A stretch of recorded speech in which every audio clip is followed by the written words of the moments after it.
Yo, yo, yo, what's going on, everybody? Hopefully, you're all doing well and that you're having yourselves a fantastic Saturday afternoon. My name is Jason Joseph. This, of course, is Play by Play with JJ. Make sure you guys like and subscribe and turn on the notification bell icons, and that way you'll know when I go live. You know, something that I like, and I just noticed this on the Ninja Chat, is I could actually post updates and then leave that as sort of like a little headline there and have that as like a lower third. That's cool. I never really thought about that.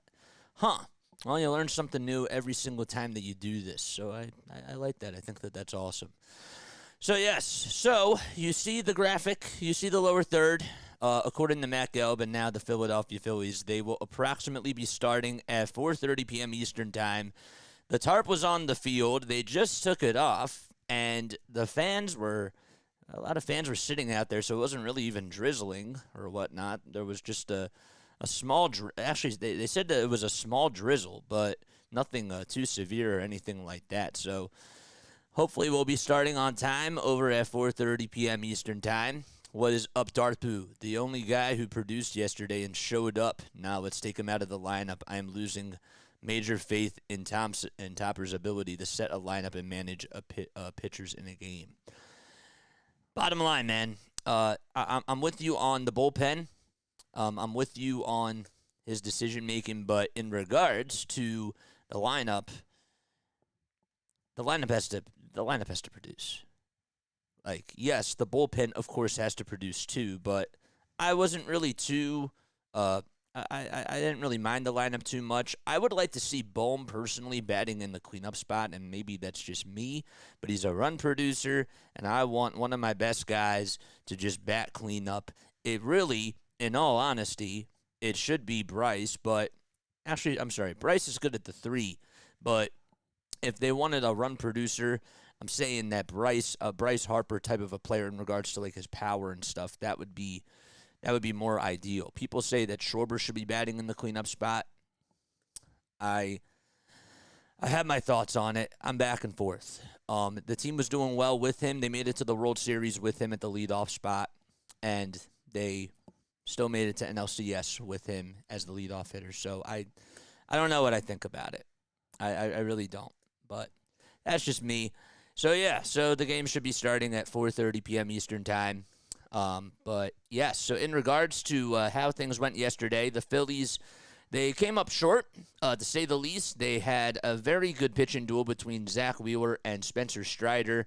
Wheeler actually outdueled him and pitched a pretty good game. He went 6 innings. He had 5 strikeouts, 5 hits allowed, no earned runs, no walks, and he threw 89 pitches.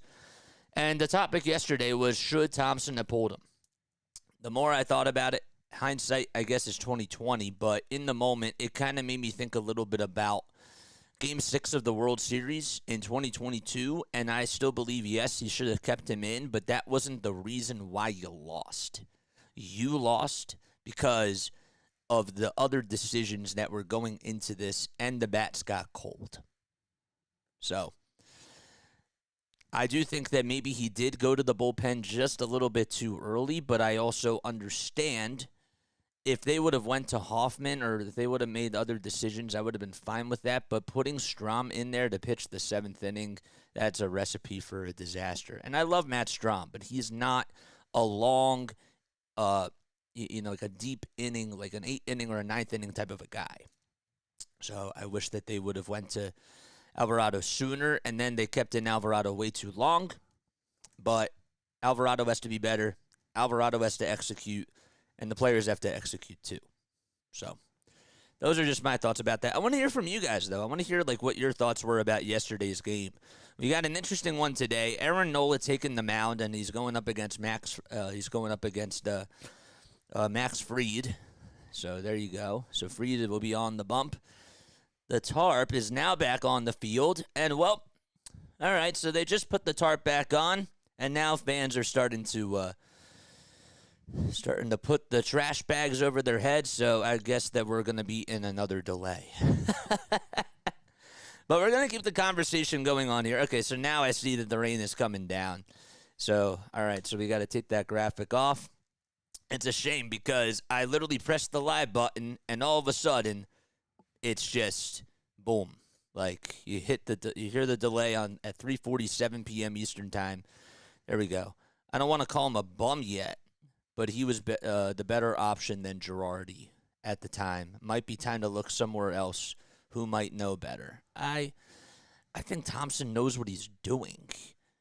I just personally believe that he has a lot of faith in the players, and I understand that.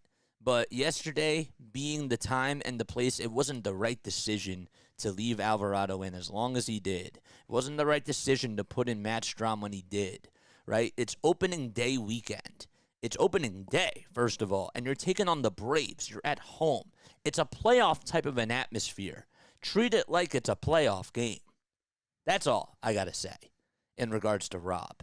The lineup I'm okay with. I wish that I personally want Bohm batting in the cleanup spot. Would I like Bryson Stott to be batting up in the lineup? Honestly, I like him more towards the middle. I do. I'm interested to see what Whit Merrifield does. Wait, are they showing a replay of what was going on before? Because it looked like in real time that the tarp was coming back out. Okay, well, I guess that the tarp is off. Huh. They were showing a replay, so I wouldn't have known. They say that it's going to start at 4:30 still. That's weird. Let's scroll down through the text. JJ, your audio is cutting in and out. My audio is cutting in and out. Is that for anybody else? You went through Hoffman too quickly. Hi, Katie. I'm not having any issues. Okay, so it's on your end. It always scares me. What's up, Kyle? What's up, Kyle? How you doing, my guy? What is up? Nola is warming up. What are they just showing? Okay, so it is raining. I see that clearly now. I just wish that we would have gotten an update, but now I do see that it's raining. All right, cool. What's up, Larry? They better win today. Well, I tend to agree with you. I really do.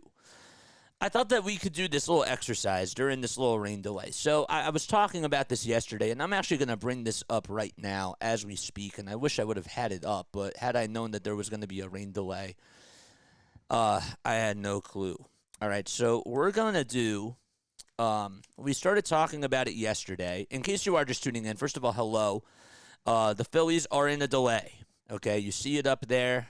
We don't know yet what time they're going to be starting. They were supposed to start at 4:30, but now the tarp is back on the field, and we don't know what is going to happen as of now.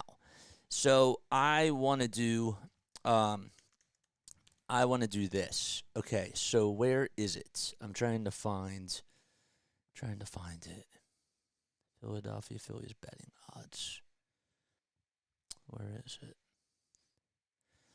All right, so where was this? All right, so here's what we're going to do. So we're just going to make these up on the spot, okay? We're going to make these things up on the spot unless I find it. Tell you what, give me a couple seconds. We're going to go to a break. I'll be back. I'll find this, and you guys don't have to, worry about me just trying to hunt for stuff on the fly. I'll see you soon. Don't go anywhere. We'll be back in 2 minutes.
All right, so we just got an update that the tarp is coming off the field.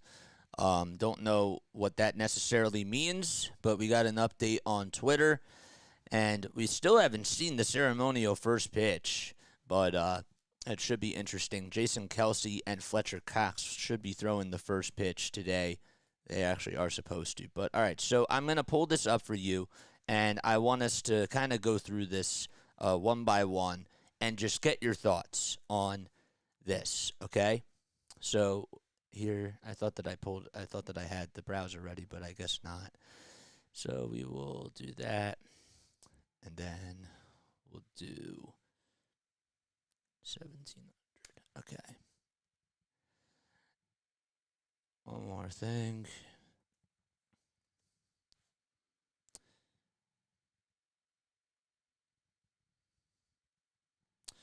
All right. Why is this like camouflaged? It's camouflaged. What the heck? Why is this camouflaged?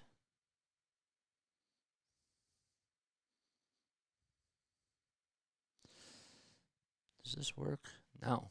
Huh. Okay, well, I'm going to read it to you guys. Okay, so we'll do that. I'll just read it to you guys. All right, where is... We can undo this. Undo, reorder. Uh-oh. All right. Well, anyhow. All right, so we'll just read this. Okay, so according to FoxSports.com, all right, the odds for the Phillies to win the World Series this year, it's plus 280. Do we like that? Are we taking the plus 280? Okay? Are we taking the plus 280? What's going on? Tune into channel NBC Philly Sports Plus for the Phillies sport. Yeah, man, for sure. Plus 280, okay? Plus 280. Do we like that for our odds to win the World Series? Yes or no? I wish that I could. It is all camouflaged, so I can't do that. What if I did a window browser? As a Braves fan, how do you think Bryce Harper is doing at first? I think he's doing a good job, man. I really do. I think he's doing a really good job. All right, maybe we can do it in a window capture. Can we do it like that?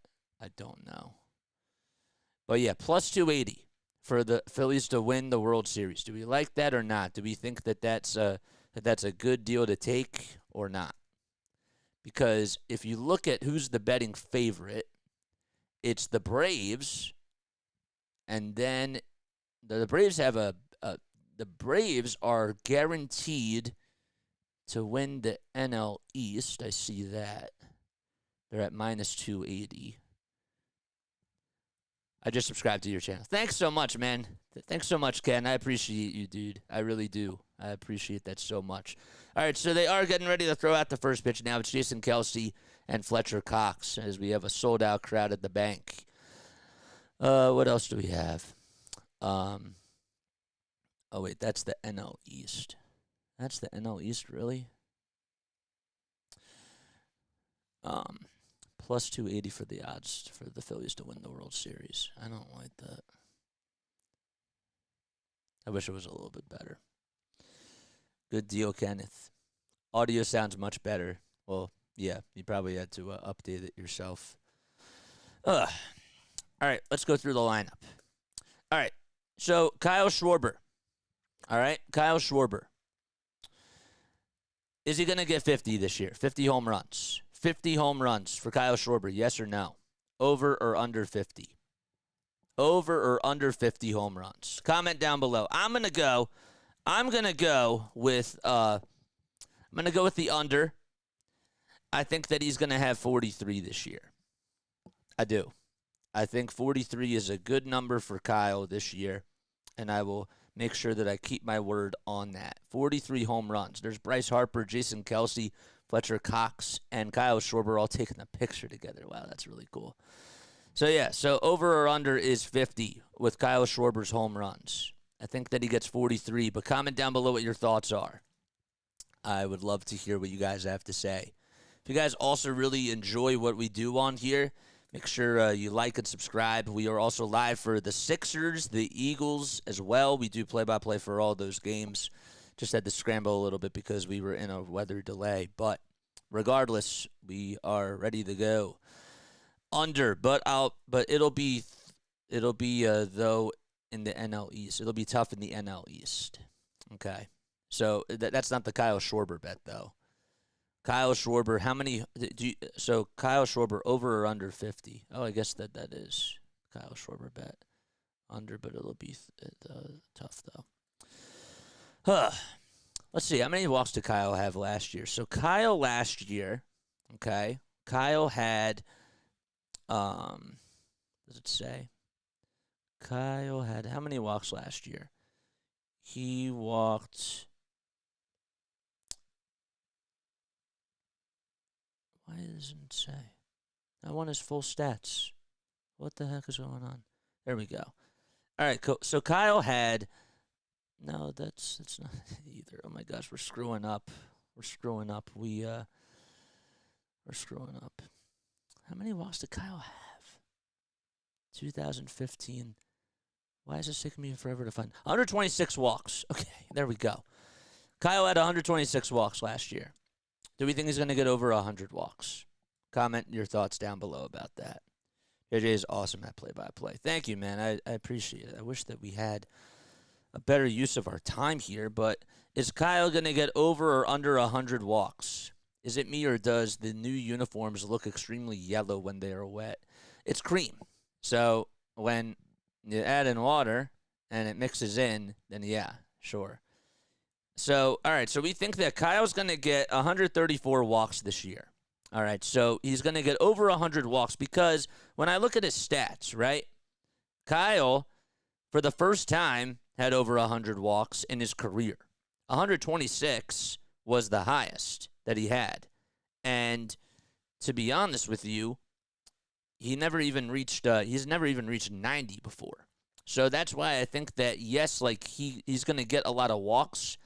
I think it's just going to be a little bit under 100. I'm going to go with about like 91. So that's what I'm going to go with. So I'm going to go with the under in regards to that. All right, what else do we got? How many starts do you think Kyle Schwarber's going to get out in left field this year? I think that's a good one. I'm going with the over-under at 35. Does he get over 35 starts this year in left field or under 35? I think that he gets over 35. Barring any injury, I still think that he will get that he's going to get time in the outfield because Bryce is going to have a day off. JT's going to have a day off, right? I think 35 is a little bit low.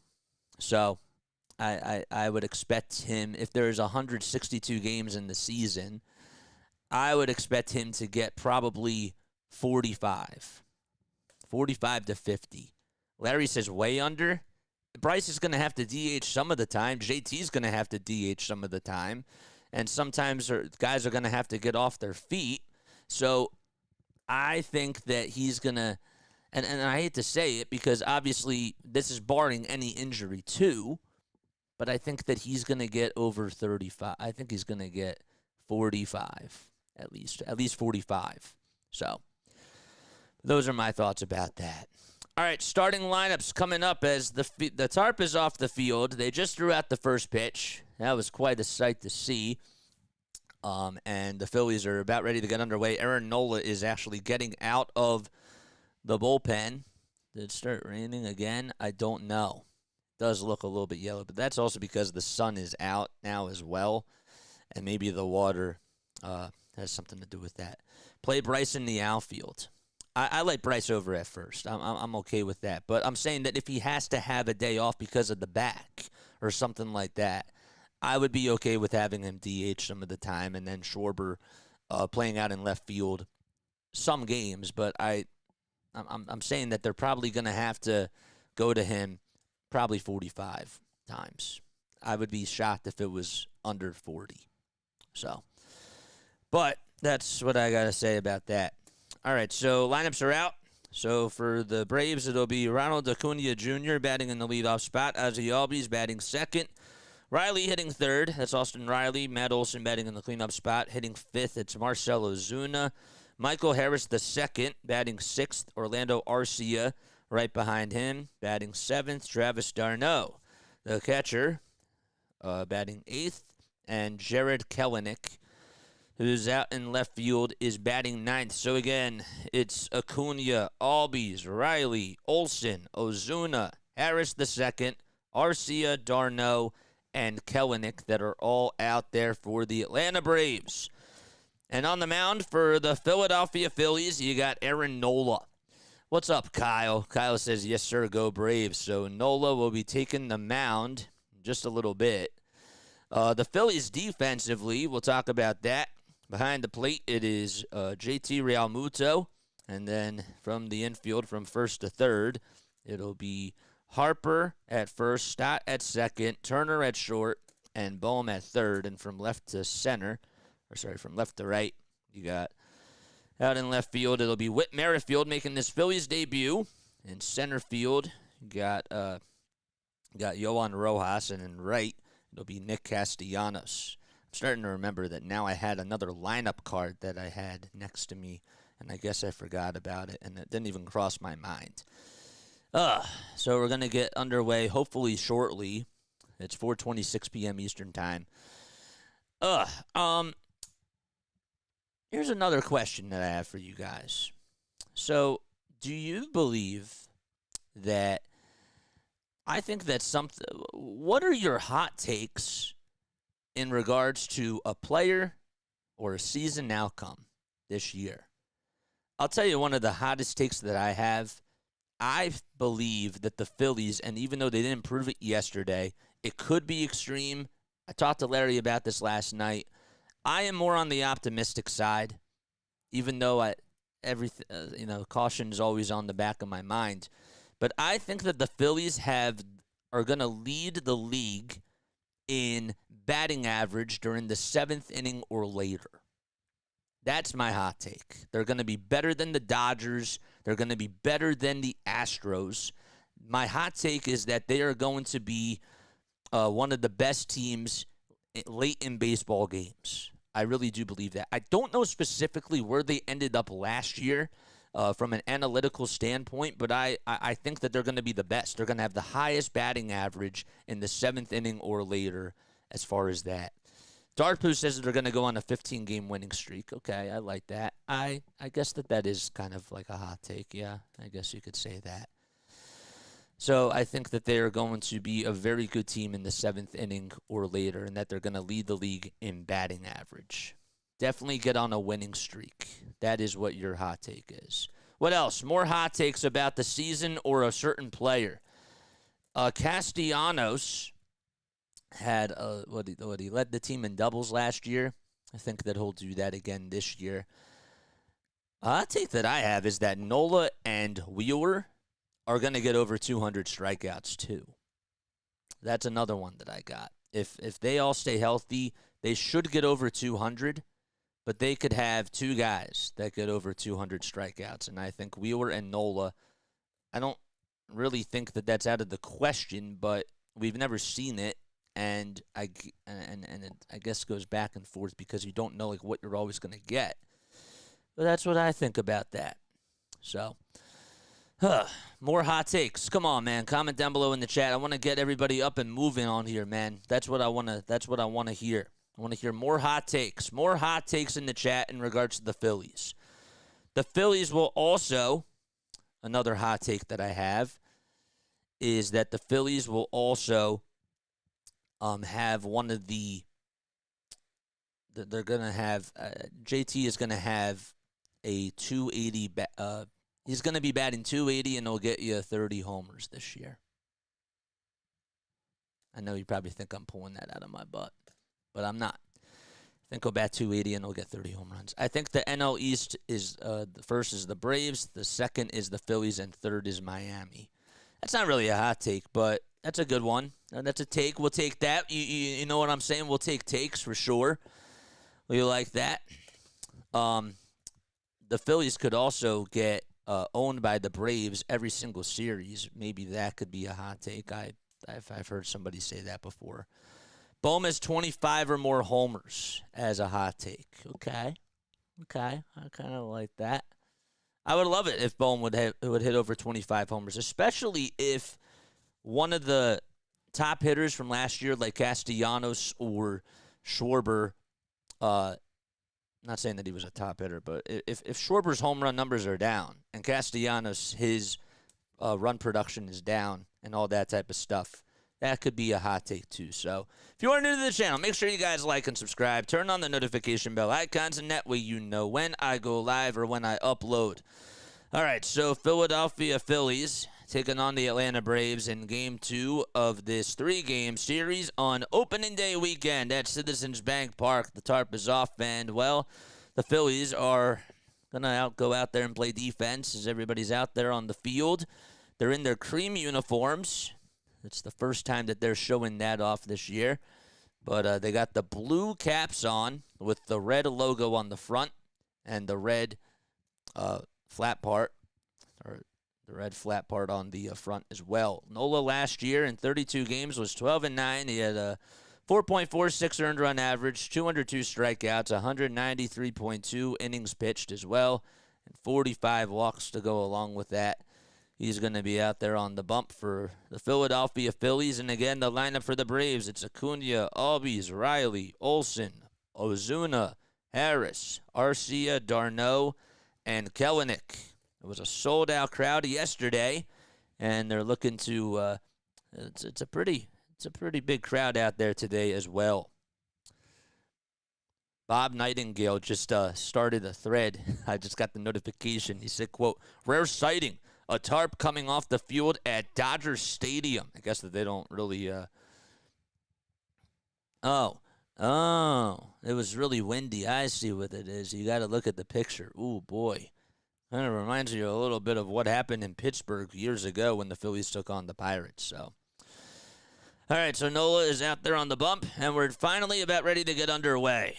So Phillies are have to pitch first, of course, and Acuna will be up at the plate. Acuna playing out in right field today, and he got a big walk yesterday when Alvarado was in with the bases loaded, and he is coming off of an MVP caliber season.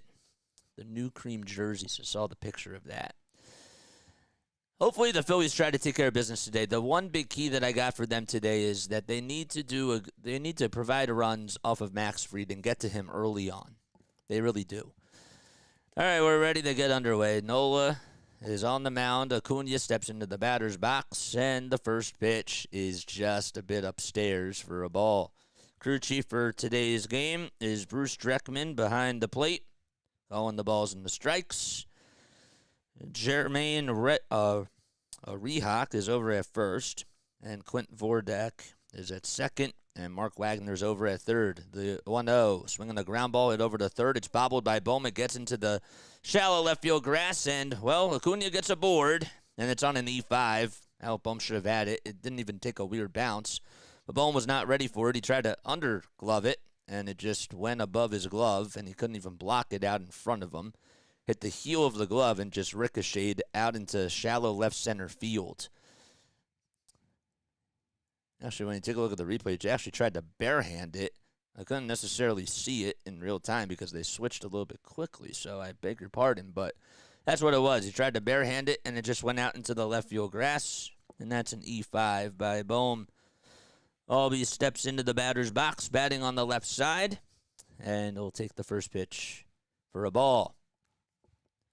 Albie's wearing his red batting gloves, has an open stance. Nola gets set at the letters and fires the pitch. It's popped up over towards shallow left field, over towards the third base side and foul ground, and no one's able to get to it. Whit Merrifield tried to make a sliding catch, but he was nowhere near the baseball. So Acuna gets on with an E5. And Albies is up at the dish. Hot take, Phils will be sellers at the deadline. I bet you that was a joke. What's up, Rick, man?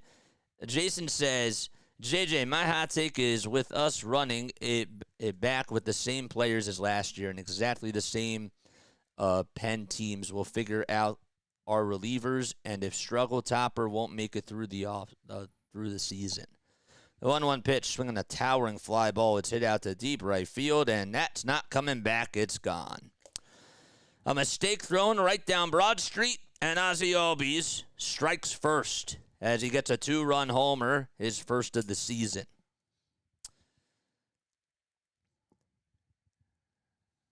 Looked like it was a hanging changeup, and that's the one thing that Aaron Nola did last year. He really struggled delivering from the stretch, and to start off the 2024 season, just left a hanging breaking ball out over the middle of the plate. Albie squared it up, and it went out of here over behind the out-of-town scoreboard, the former out-of-town scoreboard sign, so I got to get used to that. Brent, what's going on, man? How you doing? So a 2-0 start, and Austin Riley will look at a sinker at 92 at the plate for a strike. It was just at the knees. So Nola allows a home run after allowing Acuna to get on. It was an E5, and the 0-1 to Riley. Swung on, popped up over towards the shallow right field side, towards the line. Castellanos doesn't have enough room, and it goes out of play. Sellers maybe not a joke. That's true. I guess that you're right. Defensively for the Fightins, behind the plate, it's JT. He's the battery pack to Aaron Nola. And over at first, you got Harper. At second, it's Stott. Short, it's Turner. And Bohm's over at third. No balls, 2 strikes, and Riley calls for time. In the outfield, it'll be Merrifield in left. Center, it's Rojas, and Castellanos playing out in right field. Riley last year at 281, had 37 bombs and 97 RBI. A very good hitter off of Nola throughout his career. The 0-2 delivery. Check swing. Nope, they say that he did not go. They didn't even appeal it, but it's a 1-2 count. It was low and away. Jason, yeah, Mets are losing and pissed. We'll talk more about that. 1 ball, 2 strikes. A 2-0 start for the Braves as Albies hit a 2-run blast out to right center field. The pitch to Riley. Swung on, popped up over towards foul ground. Harper tries to leap over the dugout, and he can't make the catch, but he took a fall. Oh, my gosh. Man, oh, man. He made a catch last year where he was in foul ground, and he just hit the rail, and he still made the catch in the camera spot, and Harper gets back up. He was being helped out by a couple of the camera operators, and he gets a standing ovation for trying. Well, that's just what he does. You just got to be cautious, though, about the back and with the elbow, too. You know, that's can't do that. So Riley popped it up. Harper tried to track it down and knew where the rail was, but he tried everything he possibly could to make the catch. And even though it didn't even land up, actually didn't even land near his glove, it landed right on top of the dugout. But regardless, hopefully he's okay. Jeez Louise. That's the last thing you need if you're the Fightins. He's over at first base. 1 ball, 2 strikes. And the next pitch to Riley. It's popped up and it's foul and out of play. Let's look at this again. Oof, look out below. Jeez. Coffee just tweeted out, Alex Coffee, who covers the Phillies, that Bryce Harper just tried to catch a foul ball. It fell into the camera well, and he's back on the field and appears to be okay. The 1-2. Strike 3 called. Over on the outside corner at the knees, and Nola strikes out Austin Riley as his first victim in 2024. Out of Control Gaming, what's going on, man? Love you, brother. And have a great day of baseball. Hopefully you do too, man. I appreciate that. It is a scary moment because they're showing a replay now, and Harper is getting a towel over on his pointer finger. It was his right or his left hand, and he gets it stitched up just a little bit. Then he'll be over at first. That's just sometimes, and I got to get used to this, but when you see something like that and you're stunned, you got to keep talking. But that could have been really bad. All right, so Olsen up at the plate, and he'll take a strike at the knees at 93 miles per hour. So Nola with 12 pitches so far in this inning. Matt Olsen had his 30th birthday yesterday and hit 3 doubles for his birthday celebration. The 0-1 offering that's fouled off. Bryce really is quite an athlete, though. That's what makes him so special. when you look at the city and you see what's been going on with Joel Embiid and the injuries that he's dealt with, you just know that if he were to renege an injury, even though he gives it his all out there, it's not a good thing. So he has to definitely be careful, and you just hope that he's okay. No balls and 2 strikes. And the next pitch, grounder, hit back over towards JT, who throws over to first. It was in plenty of time. Harper does make the catch with his glove and appears to throw it perfectly over towards Nola. So 2 gone now. John Clark just tweeted that was scary too. My gosh. You just got to be careful. I'd rather lose to the Braves now in March than in October. I hope that Bryce is okay. That's what I hope. Ozuna last year at 274 had 40 homers and 100 runs batted in. And there's 2 outs, nobody on. Ozuna will swing at a knuckle curve at 80 miles per hour, and he misses it by a mile. So the clouds are clearing up just a little bit. Started to rain a little, and that's why we were in a delay. It was supposed to be a 4:05 start. Starts at 4:35. No balls, 1 strike. The pitch, swing and a miss. Back-to-back off-speed pitches thrown by Nola, and the count is 0-2. Brent says true. Yep. My heart kind of stopped for a second with Bryce. 2 outs, nobody on. 2-0 start for the Braves on the 2-run homer by Ozzie Albies. The 0-2 pitch. Strike 3 caught on the outside corner. It was a fastball at 94. Well, the 2-run homer was hit by Albies, but other than that, no damage done. Bryce Harper had a little injury scare as he went into the camera well trying to go after a foul ball, but he got up and seems to be okay right now. I'm sure that we'll talk more about it as the game goes on, but the Phillies are coming up to bat, and they'll be back in just a few moments. I'm going to take a very quick step off. See you soon.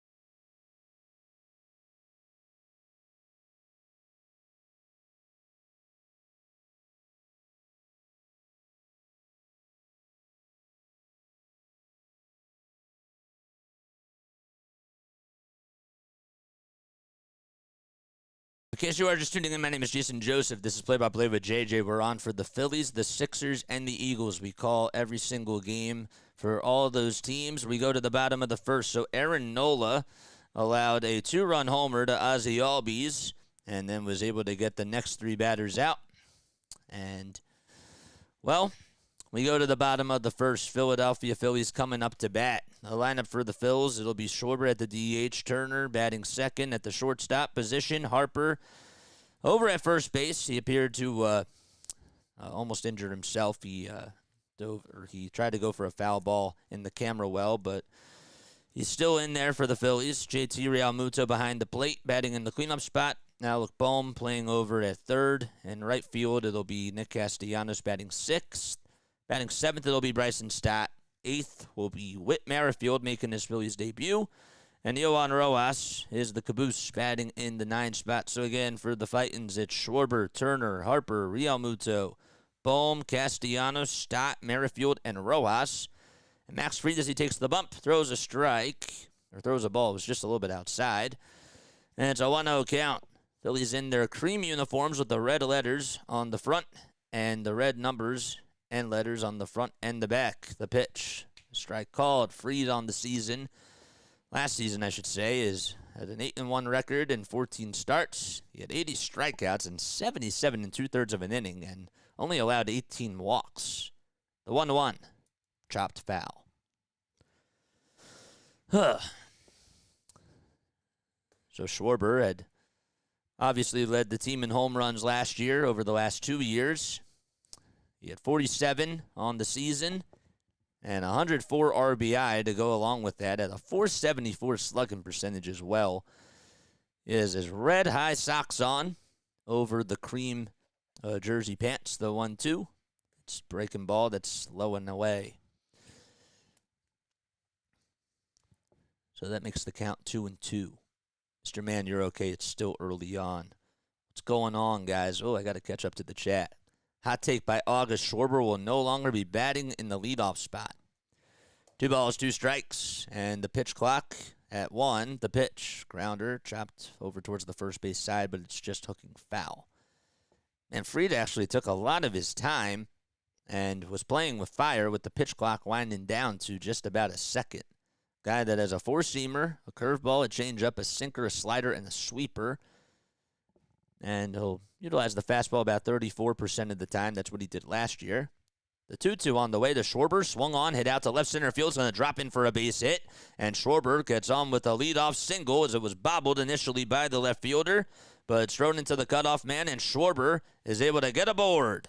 He went 0 for 4 yesterday. And he goes the opposite way to slice it out to left center field with a single.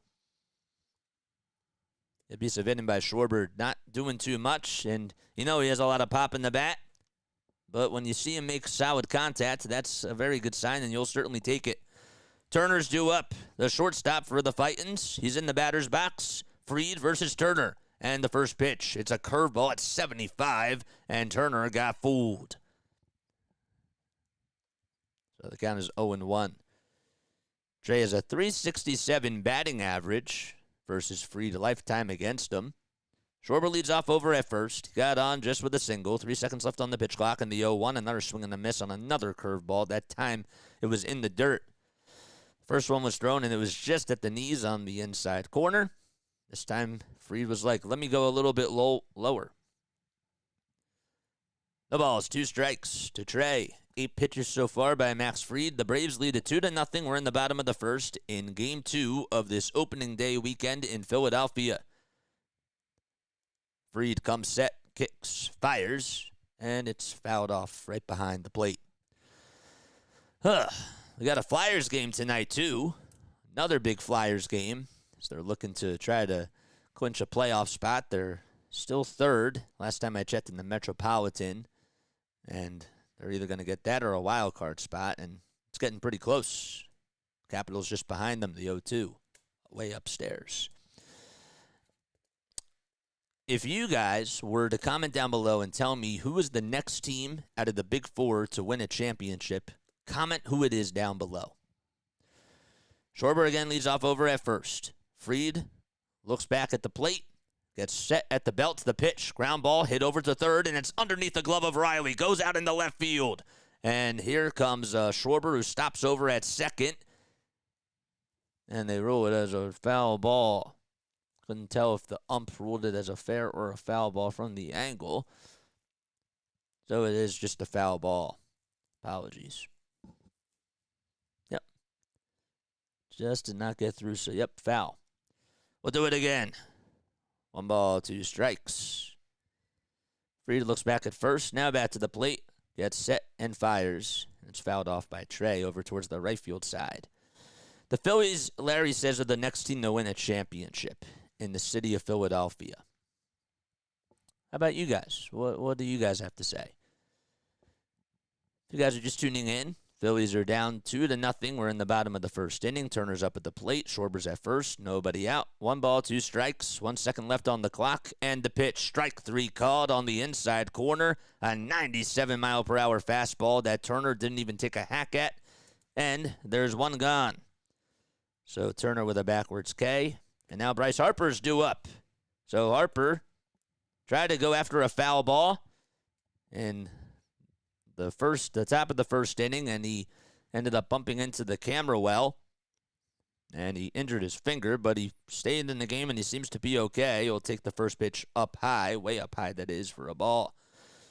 Big Phillies sports fan here, says Slayer Worldwide. Well, we covered the Phillies, the Sixers, and the Eagles. We do play-by-play for all 3 of those teams, so you guys would probably really like it. 1 ball, no strikes, 1 out, and a runner at first, and the pitch. It's just outside by a hair at 94. So the count is now 1-1. Bryce last season had 21 homers, 72 runs batted in, and a .293 batting average. 3 seconds left on the pitch clock, and the kick by Fried. It's upstairs again and outside for ball 3. Harper did have a good day yesterday. Was able to get aboard on a walk. Wasn't a bad day, but it was still an okay day for him. 3 balls, no strikes, 1 out, and a runner again over at first. The 3-0 pitch on the outside corner for a strike. So why do you think the Phillies are going to win, or the next team in line to win a championship?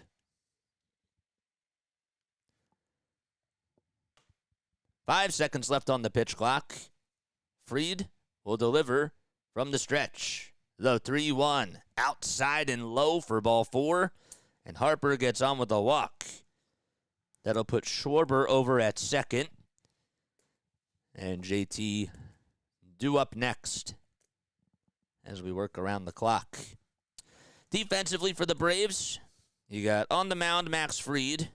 And his battery will be Travis d'Arnaud, who's out there as Sean Murphy suffered an oblique strain injury yesterday. And there's JT up at the plate as he steps into the batter's box. And he'll take that one down low. So JT batting on the right side. Phillies again in their cream uniforms with the red letters on both the front and the back. I said Magic just subbed. Because the other teams won't unless Embiid stays healthy. I agree. 1 ball, no strikes. Schwarber stays over at second, and the next pitch is elevated. It's way up high, and d'Arnaud wants to head out towards the mound and talk things over with Fried. Almost a 50-50% strike-to-ball ratio. As d'Arnaud has a meeting out there on the mound. I agree with you, Larry. I think that if Embiid is healthy, then I give the Sixers the odds, the better odds to win next. But if it's not them, then I guess I got to go with the Phillies. It's Phillies, Sixers, Eagles, then it's Flyers. I actually may put, and people might call me crazy, I might put the Flyers above the Eagles. 2 balls, no strike. Schwarber at second. Harper at first. The 2-0 pitch to JT. Swing and a miss. He swung through a fastball at 93 miles per hour. Max certainly did a good job at just getting back into the count. Finally getting on the board on that in that regard. 2 balls, 1 strike. JT will take the pitch. Schwarber goes, and the throw over to third. Not in time. Kyle Schwarber able to steal third, and Bryce Harper goes to second. And the count is 2-2. Stott looking over at Rojas saying, did he just do that? And they say, of course he did. Yep, your eyes don't lie to you. Schwarber just took off, went over to third. d'Arnaud's throw was a little low. Riley tried to apply the tag. And let's see, did he get him? And it's a little hard. Nope, I think he just got in there. They didn't show a camera review or anything, so they're not even going to challenge it. So runners in scoring position, the 2-2 on the way. Swinging the fly ball, but it's hooking foul towards the first base side. It goes out of play.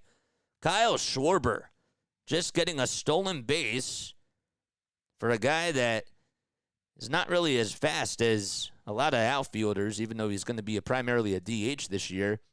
Didn't really steal too many bags last year.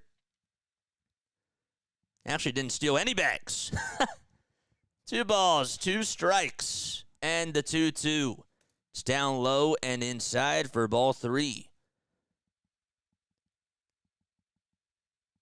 So, yeah, he didn't steal a base last year. He had 10 with the Phillies in his first year out of 11 attempts. The 3-2 on the way. Inside for ball 4, and that's going to load the bases. So it is a double steal because Harper also stole for second. And JT gets on with a walk. That'll bring up Alec Boehm. 1 out in the bottom of the first. So Schwarber singled. Turner struck out looking. Harper walked. JT just walked. and Bohm due up next in the order. All right, bases juiced. Bohm up, and the first pitch, he doesn't even take it. He takes a hack at it, and it was way down low. It was a sinker at 94 miles per hour. Bohm wearing his little elbow guard, dark blue elbow guard, that is. Didn't have a grand slam. Hasn't had a grand slam in his career so far. No balls, 1 strike, and he'll take the next pitch inside for a ball. What's up with the Spanish broadcast on NBC Sports Philly? I don't know, man. I don't know. I'm watching the game on NBC Sports, but we're calling it on here, so I have no idea. Bases juiced. 1 ball, 1 strike. Fried gets set, kicks, fires, and it's inside and low. Bohm did have a pair of hits yesterday and was the only bright spot for the Phillies in regards to the offense. 2-1 is the count. Bases loaded. Phillies looking to provide a counterpunch. The pitch to Bohm, swinging a little tapper hit over towards the mound. And all Fried can do is just guard it, but they're actually going to call it a foul ball. They say that it just bounced off of Bohm's foot. And Fried, who had to make a sliding stop in between third base and home plate, got up. He was limping a little bit, but he seems to be okay. Albies and the rest of the infield is going to come out there, and the trainer will too, to make sure he's okay. So Bohm just barely fouled it off of his left foot. Couldn't tell in real time. Schwarber was coming home, and that was just crazy. The home plate umpire ruled it a foul ball really late, and Fried just, I don't even know if you call it a slide or if it's just a little squat, hop a squat. 2 balls, 2 strikes, and Fried is going to throw a couple of warm-up pitches. Snicker is out there, and the first one looked to be okay. And you have a couple of guys on both teams dealing with potential injuries. That's scary. Jesse Chavez is getting warmed up now in the Braves bullpen. The count is still 2-2 to JT. It was ruled as to Bohm. It was ruled as a foul ball. Bohm steps into the box, and Fried's still out there. 29 pitches for him. 2 balls, 2 strikes, and the pitch. Swinging a fly ball. It's hit out to left field. If it's fair, it's gone. It is a foul ball. Oh, man. And it just hit off the top of the wall, now towards that left field corner, and we'll do it again. What's up, DFJ? Man, oh man, that would have been quite an interesting story. So Bohm has to go back to home plate. Base is still loaded. That was a hanging, breaking ball, and Bohm was saying, go, stay fair. But it didn't. It was just foul. 2 balls, 2 strikes. Fried resets. He's at the belt. Kicks, fires the pitch, swing, and a pop-up hit out over towards the shallow first base side, and making the basket catch is Matt Olson. Oh, man, that was just an incredible athletic catch by Olson. He had to turn over his shoulder, and he was able to rob Bohm on a hit. So there's 2 gone, and Bohm will take a seat now, and the bases are still loaded.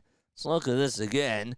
Yep, just turned over the shoulder, made a nice catch, and that's just a nice defensive play. Bummer. Castellanos, it's all up to him. Phillies have the bases loaded, and now there's 2 outs. The first pitch to Casti is inside and high for a ball. It was a fastball at 95 miles per hour.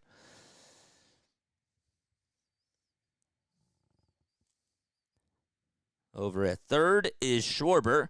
At second, it's Harper. And at first, it's Real Muto. 2 gone. 1 ball, no strikes to Castellanos. The next pitch, swing and a miss, and it gets almost by Travis d'Arnaud, and he'll have to throw it towards Fried's way. Fried was actually trying to cover home plate, but it didn't get too far away from him anyways. It was a breaking ball that just went into the dirt, and d'Arnaud was able to just keep it not too far behind him. 1-1. To Castellanos. Stott waits in the on-deck circle. 33 pitches in this inning alone for Fried.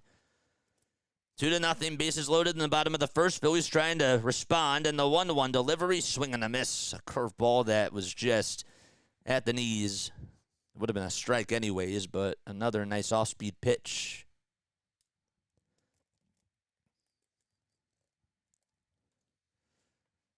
5 seconds left on the pitch clock. Fried looks over at first. Now back to the plate. Kicks, fires, and the 1-2. Good layoff by Castellanos as he took that one in the dirt. So again, Kyle Schwarber stealing his first base since 2022. And hopefully the Phillies can reward him for that with a base hit here. 2 balls, 2 strikes, 2 outs. 2-0 is the score. Braves up in the bottom of the first. Bases loaded for the Phillies. The 2-2 pitch swung on and fouled off, and it goes out of play.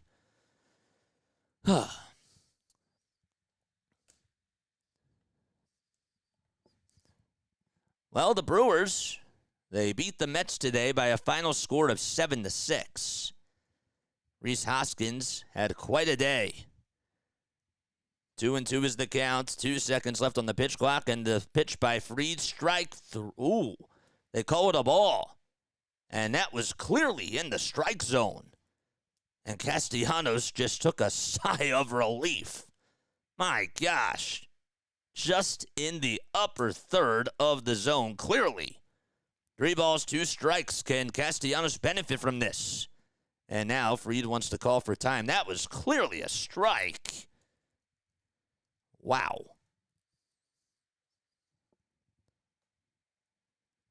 Phillies fans standing, and usually this never goes the Phillies' way, but let's see if it does here. 3-2, and the pitch to Casti down low and inside for ball 4. And, well, a run comes in to score for the Phillies. I don't know if you could have drew that up any better. And, well, Schwarber will score. It's an RBI walk by Castellanos, and Stott is due up next in the order. They're looking at the pitch again. It was just right down the middle. I mean, just a fastball at 95. Maybe it caught just the upper third of the zone. Now the pitching coach for the Braves going out there to try to calm Max Fried down. I've never seen that's like the most blatant call I've seen this year.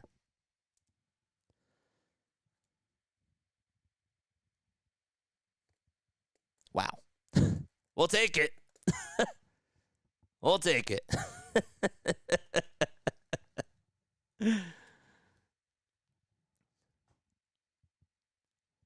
Well, we talk a lot about how the Sixers had some missed calls when it came to the refs in the Clippers game on Wednesday and even last night. We thought maybe it was a Philly thing, but who knows? Maybe this is a sign for different things to come. Stott is coming up. He steps into the box, and he'll be batting on the left side. Fried gets set again at the belt. JT at second, and the base is loaded. First pitch to Stott is outside and low for a ball. So Schwarber singled. Turner struck out looking. Harper got on with a walk. JT walked. That loaded the bases. And Bohm popped out over to first. And Castellanos just walked. Almost got called out for a blatant strike 3. But Phillies have life. The 1-0 pitch. It's at the knees for a strike. I was going to say, what a way to start off the season. But, of course, I'd be naive to say that because Marsh had a 2-run homer yesterday out to left center. Over at third is Harper. At second, it's JT. And at first, it's Castellanos. The 1-1. Outside again. Stott has yet to hit a grand slam, but had a good batting average with the bases loaded last year. Was 4 for 11. 2 balls, 1 strike, and the next pitch down low, and a good block by d'Arnaud. So that'll make it 3 balls and 1 strike. Exactly. It's crazy. Fans standing on their feet. Rally towels starting to wave just a little bit. 3 balls and 1 strike to Bryson Stott. An RBI walk by Castellanos still has the bases loaded. 2 outs. Phillies down 2-1. The pitch, swinging a line drive into left field, and it's going to drop in for a base hit. Harper scores. JT right on his horse. He gets in there safely. An opposite field 2-run single for Bryson Stott. And that gives the Phillies a 3-2 lead. That's how you do it. And you get a little bit of luck on your side as well. Harper gets high fives in the dugout, and Stott gets all smiles from everybody in the Philadelphia Phillies dugout as well. Just was able to shoot that into left field. It dropped right in front of Kelenic for a hit, and there was no chance that JT was going to be out at the plate. So a 2-run single, and that's going to be it for Max Fried. So just last 2/3 of an inning, and he'll be coming out of the game. And, well, we have a pitching change with 2 outs.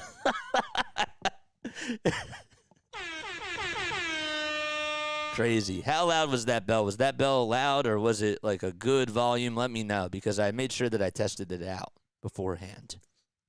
Wish it was a better call, but there you go. Thank you, Bruce Dreckman. Thank you, Bruce. You helped us.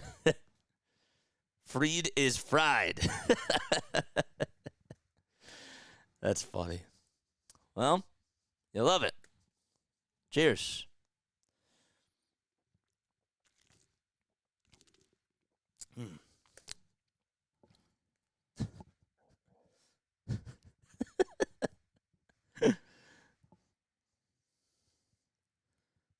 Thank you, Bruce Dreckman.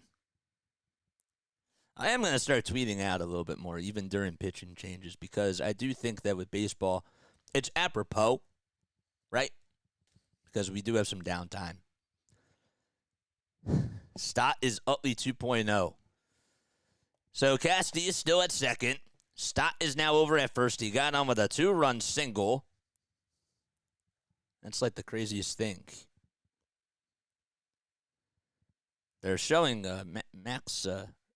Mark Bowman just tweeted out Jesse Chavez will come in for the Atlanta Braves. Chavez will get you his numbers in just a few moments. But now up at the plate, it'll be Whit Merrifield making his Phillies debut. And that's the big storyline. The first pitch, it was just outside, but it was a called strike anyways. That's the type of zone that we're going to have today. Lomball McLovin. What is up? Is Lomball here? Yes, he is. Just popped in to say hi. I know. No balls, 1 strike, and the pitch fouled off. I understand the pain for sure, but never happens to us. It's just funny.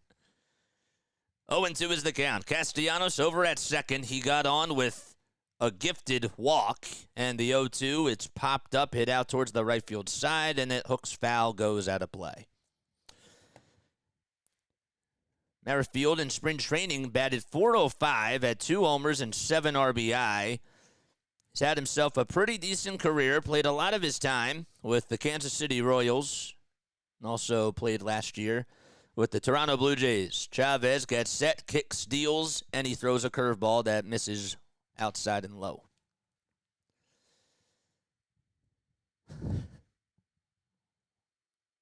What you talking about? 1-2 is the count. Phillies up 3-2. And the pitch to Merrifield swung on, hit out towards right center field, and getting under it and making the easy catch is Acuna. And that's going to do it. The Phillies, they were down 2-0. Nola goes back out there, but the Phillies take a 3-2 lead as Castellanos was able to get an RBI walk, and Bryson Stott able to get a 2-run opposite field single to give them a 3-2 lead. Well, so Fried's day is done. Only lasted 2/3 of an inning. It should have been a full inning, but Phillies definitely got a gift from Bruce Dreckman. Castellanos had a 2-2 pitch that was literally just above the pipe. Not even by much. It was clearly a strike, and it was called a ball.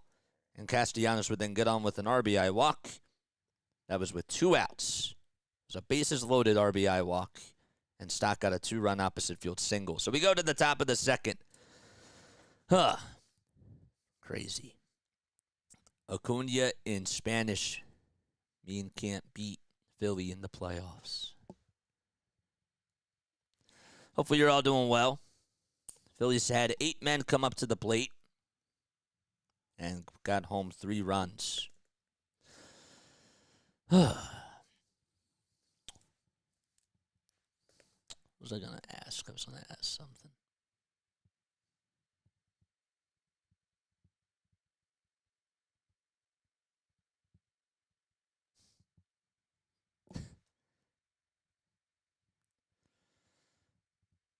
You see the replay of the pitch?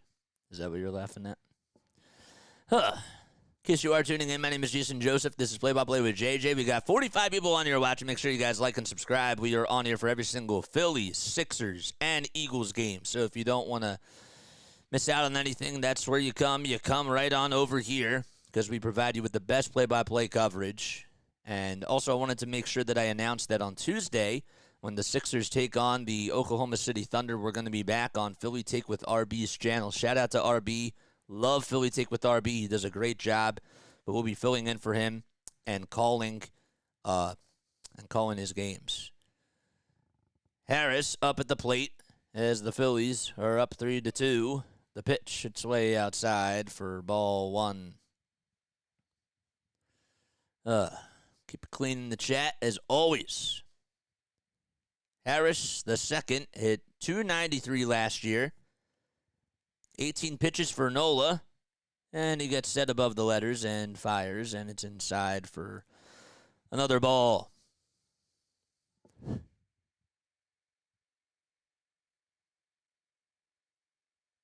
Thanks, Mike.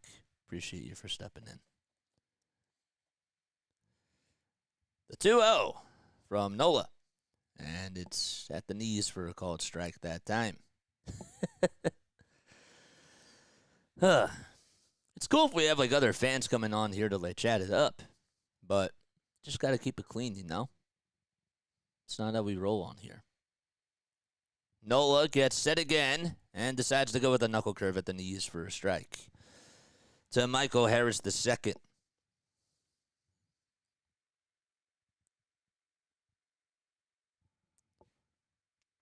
Harris is 23 years old. Was able to get a couple of big hits yesterday. The 2-2 upstairs for ball three.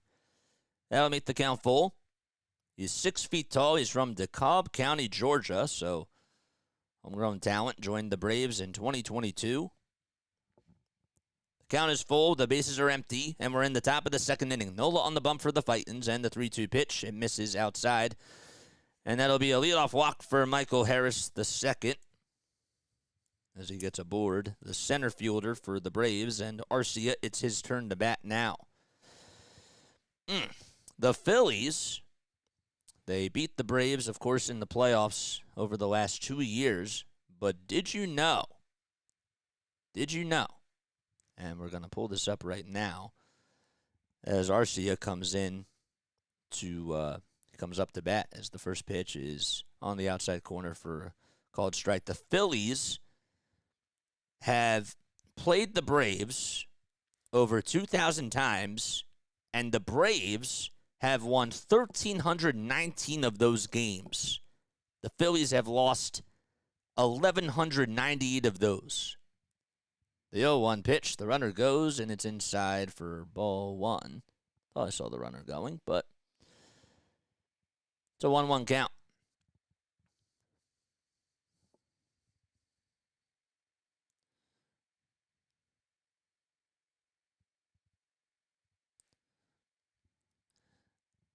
Throw back over to first. That's not in time. 12 seconds left on the pitch clock. Arcia batting in the 7 hole. 5 seconds left now. Nola gets set. Hits the signs and the pitch. Swinging a fly ball. Head out to left field, and it's going to go all the way towards the wall. Goes over towards the Novacare rehabilitation sign. And stopping over at third as the throw by Merrifield is cut off is Harris. And there's a double by Orlando Arcia. So Nola's struggles from the stretch continue as there's now 2 runners in scoring position. Looking at the pitch again. And Nola just threw another hanging. It was another hanger. Well, if you leave it out, it doesn't matter who it's against. You know? Mike, if he does it again, I mean, you can just, you can just get rid of him, you know? 2 runners in scoring position. Darno comes up, and he looks at a fastball on the outside edge of the plate for strike 1. It's 5:15 p.m. Eastern Time. It's The Phillies were supposed to start at 4:05. They got started just at 4:30. Sorry if this is covered. I will do my better job at making that look better. There we go.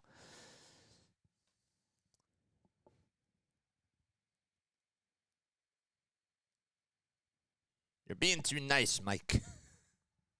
But I appreciate you for helping out. I do. Arcia leads off over at second. And over at third is Harris. Nola delivers from the stretch again, and the 0-1 fouled off into the glove of JT. So it's an 0-2 count now.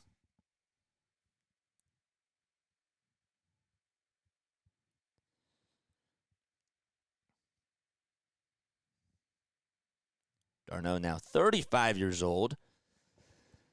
And he'll slice this pitch out towards right field, and that's going to stay fair down the line. And 2 runs are going to come in to score. And it's an a 2-run single, or a 2-run double by Travis d'Arnaud opposite field. And that'll make it a 4-3 ball game. So the Braves retake the lead. And that's now back-to-back doubles by Atlanta. And now Rob Thompson has to get his thinking cap on. Let's see where this pitch was. Nola. The pitch was really supposed to be low and away, and it ended up just being right out over towards the outside part of the plate. I'm going to take the hat off. Jared Kelenic is coming up, and the next pitch, grounder right through the hole into center field, and that's a base hit.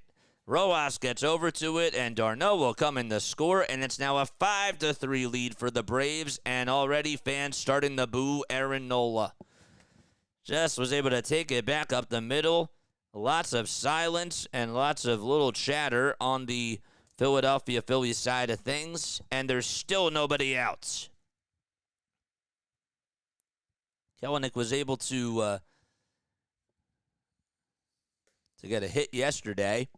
And this time it was a broken bat ground ball just up the middle. It gets through the 4-6 spot. And just, there you go, an RBI base hit. Goodwin gives him high fives over at first. Don't even know if there was a timeout on the mound or not. Nola will be looking to reset here. He has 30 pitches. 22 of them have been strikes. 8 have been balls. And now he's back out there on the mound. And we flip the lineup card. Ronald Acuna Jr. due up. Still nobody out. The Braves were down 3-2, and they've scored 3 runs in the top of the second. And the first pitch by Nola is low and away. Not even close to the plate. Corey Seidman just tweeted out that Nola has recorded only 3 outs. And the 5 runs match the most he's ever given up to the Braves in 34 career starts. 1 ball, no strikes. Nola gets set at the letters, kicks, and delivers from the stretch. It's down low for ball 2. And Alex Coffey just mentioned that they switched the ball play to an error in the first inning. I thought it was initially ruled as an error, but that's how it should have been. 5-3 Braves. Leading off over at first is Kelenic. 2 balls, no strikes. The pitch. Outside. Another fastball. So, where do we think Nola's ERA is going to be at the end of the year? Did your thoughts change just after this one game? Comment down below. 3 balls, no strikes, and the next pitch, ground ball back up the middle, and it goes up for a base hit. Rojas bobbles it, and he'll try to barehand it, and the throw over to second to try to get Acuna. He got him! Acuna tried to extend a single into a double, and he was caught like a dead fish over at second base. He did try to dive in there. The runner from second does go over to third. Thought that Acuna, I understand that he tried to be aggressive there, but it didn't even get too far away from Rojas. And, well, he got caught over at second, and, well, he goes back into the dugout. Just another bad pitch by Nola. Fastball down the middle. He just doesn't have enough oomph on the pitches that he should have today. Albies will look at a fastball upstairs, and it's a 1-0 count. We'll certainly take it, though. So over at third now is Kelenic. 1 ball, no strikes, 1 out in the top of the second. Lots of action. 5-3 Braves, and the 1-0 is fouled off as it goes back towards the home plate side. We still have some college basketball and March Madness going on today. Iowa is up 66-47 against Colorado in the women's bracket. Caitlin Clark having another great day. The 1-1 by Nola again, and it's a bounce. It bounces right over towards JT, and it'll keep the runner in check over at third. No sign of anybody warming up in the pen just yet, and to be honest with you, that's a little bit weird. 2 balls and 1 strike to Albies, who again is batting on the left side. Don't forget to like and subscribe. You read what Larry said. Absolutely. 13 more subs till we get to 1,850. 2 balls, 1 strike to Ozzy Albies, and Kelenic over at third. He got on with an RBI base hit. The 2-1 pitch. Swinging a grounder, pulled over towards the first base side, and Harper has it, and he'll tag the bag for out number 2. Staying over at third is Kelenic, and there's 2 outs. Albies hit a 2-run homer to start off the game after the E5 that Acuna got aboard on. And this time he grounds out over to first. We're still in the top of the second inning. It's been a long game so far. Delayed start, though. Riley due up next. 2 outs, a runner at third. And Riley stares at the fastball. Just misses the plate. High key don't want this to turn into a bullpen game for us. Well, it's certainly looking like it. Riley did strike out. That was the only strikeout that was recorded by Nola in the first inning. And we're only in the second. Nola with 40 pitches. The delivery on the inside corner, and Riley will take a fastball there. Must be cold out in Philly. It's a little bit cool today where I am. But lots of long sleeve sweaters and shirts and all different types of stuff. The 1-1 fouled off, and it goes out of play.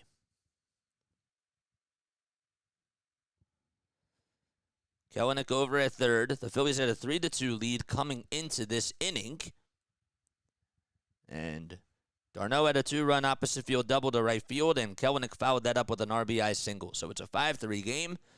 Nola gets set, winds up, and fires, and it's upstairs again.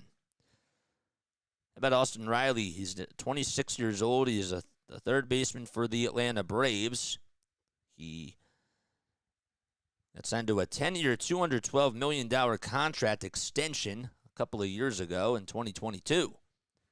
2 balls and 2 strikes, and the 2-2 swing and a miss. Austin Riley goes down swinging the second time today versus Nola, but the damage is done. The Braves take a 5-2 lead on a 2-run opposite field double by Travis d'Arnaud and an RBI single by Kelenic. It's 5-3, and we go to the bottom of the second in Philadelphia.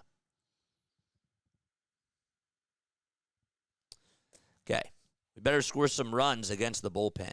I agree with that. I totally agree with that.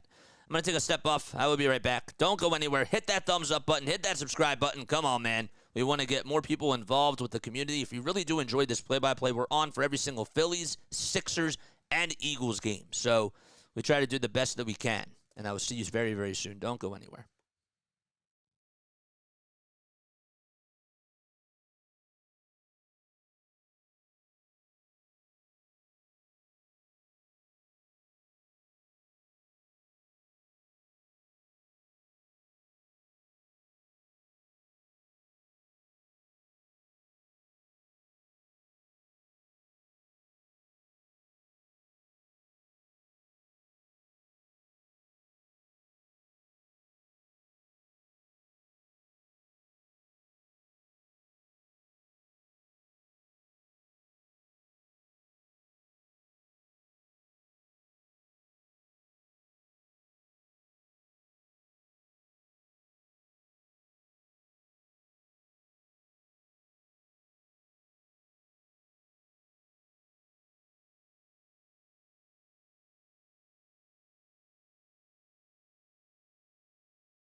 remembered. The Phillies were down 4-0. Okay, and I was at this game, and the whole point of that Hades Hercules story is that I was like, guys, like as soon as people started chattering, I was like, guys, the Phillies have this. Like, just relax. It's just the first inning.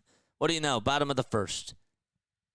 Rhys Hoskins gets a big home run, and now all of a sudden, my phone's buzzing off, and it says that I'm going to go deaf. You were comparing 4-0 comeback to Hercules. I was comparing the scene. That's what I was doing. I was comparing Hades' reaction to when he was fighting that dragon. That's what it was. But yes, thanks, Larry. I initially thought about it during the break. I was like, let me take a step off. Let me regather myself. I hope that you're all doing well, though. Make sure you guys like and subscribe. Turn on the notification bell icons, and that way you'll know when I go live. We go to the top of the fifth inning. Phillies down 7-4 out at home at Citizens Bank Park. And they're looking to try to get something going. Corey Seidman said that, quote, the Braves have 4 lefties left in their bullpen, which technically allows them to do things like bring Matzik in to face Schwarber in the fourth with a runner in scoring position. Their pitching staff is better prepared for the Phillies' biggest bats this year. That's what he said. 7-4 Atlanta in Game 2 of this opening day weekend out at Citizens Bank Park. We got to 1840. Let's go, baby. Ozuna at the dish. We're in the top of the fifth inning. Nola still on the mound. She's allowed 7 runs today. Can't make this stuff up. Nola kicks, fires, and he'll throw a strike on the inside corner, the higher third of the plate. And Ozuna will take that one. 5, 6, and 7 due up for the Atlanta Braves. Phillies have 4 runs on 4 hits. Nola, in 4 innings, has allowed 7 earned runs. The 0-1 is on the inside corner for a strike. Max Fried started off the game, just lasted 2/3 of an inning, allowed 3 earned runs, 3 walks, and only had 1 strikeout on 42 pitches. No balls and 2 strikes, and Ozuna fouls the next pitch off. Seidman's pretty insightful. He is. He absolutely is. Luis Ortiz now getting loosened up in the Phillies' pen.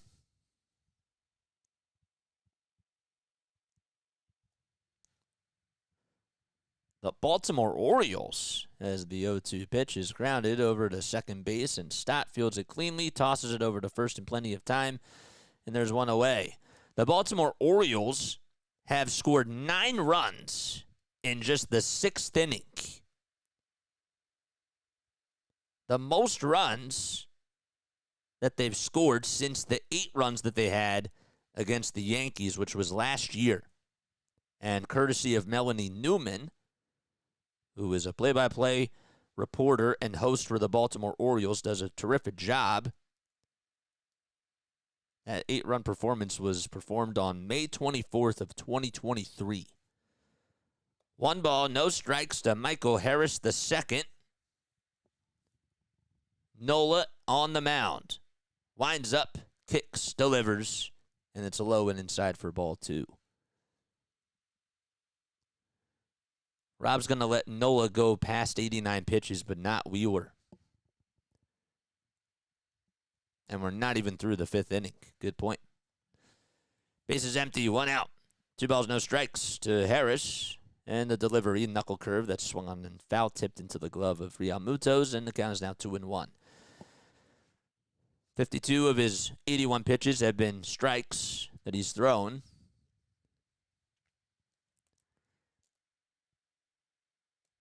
The pitch fouled away as it was shot out towards the third base side. And the count is 2-2. Illinois and UConn taking on one another in the NCAA March Madness tournament. That game just got started. The 2-2 pitch swung on and sliced out into left field for a base hit. Merrifield plays it on a couple of hops, and he throws it towards the infield, and there's another base hit by Harris, He has gotten on base 3 times today against Nola. Absolutely wild. And now Rob Thompson, if he hadn't seen enough before, well, now he has. So Nola's going to come out as Thompson will take the baseball. And Nola's day is done. The runner over at first is still his responsibility, and we have another pitching change in Philadelphia. Wow. 52 strikes thrown. Great batting practice pitcher. Larry with the jokes. Oh, we love it. Larry's funny, man. And it's funny because in baseball, you really get a lot out of him. And it's great because baseball is more of like a laid-back type of a sport, you know? And this is like where Larry really does go off, and he really does provide a lot of light to this. So I got to make sure I shine a light on him and just thank him for always being here. Because he's great. You prefer your reliever to start the inning, Rob.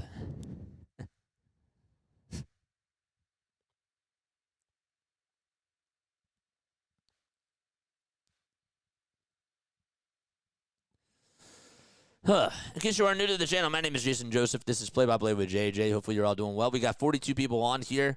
Let's see how many likes we have. We need 10 more subs in order for us to get to 1,850. We have 34 likes. We're on for every single Sixers, Phillies, and Eagles game. If you are new to the channel, and if you don't know who I am, okay, I'm a guy from South Jersey, just a random guy who came on YouTube at the end of 2022 and just loved calling games. I went to school for broadcasting, graduated in the spring of 2022, got a chance to call games for the Wilmington Blue Rocks, who are the high A affiliate of the Washington Nationals, and also for the Delaware Bluecoats, who are the G League affiliate of the Philadelphia 76ers. And then I started this channel just to get reps. All right, so Ortiz comes in, and the first pitch is thrown, and it's hit in between the 3-4 hole out into right field for a base hit, and that's going to put runners over at the corners. Ortiz last season had a 3.32 earned run average in 19 innings, 16 strikeouts, 5 walks allowed. Batters were hitting .311 against him. And, well, starts off his first outing, allowing a base hit to start off the season. So that puts runners over at first and second. And up next in the order is Travis d'Arnaud. 1 out, runners over at first and second, and d'Arnaud will swing and miss at a sweeper. He had a 2-run double back in the second. And Larry said, "Can we officially call him a Phillies killer before?" I said, "Absolutely." The pitch. Big swing and a miss.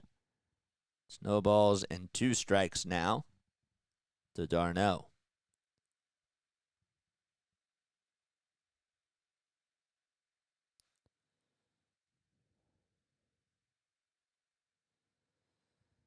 No balls, 2 strikes. Ortiz gets set from the stretch. The pitch, grounder, hit over to second base. Stott will take it to the bag for 1, and he'll throw over to first in time. So that's the second inning in a row where the Phillies have had an inning-ending double play on the defensive side. So we go to the bottom of the 5th. No runs, 2 men left. The Phillies coming up as they're down by 3. There you go. Best bullpen in baseball. It's okay. I can't wait until we see the Braves in the playoffs, says Mike. d'Arnaud, in case you are wondering, against the Phillies, is batting .252 with 89 hits, 12 bombs, and 46 RBI in 103 games.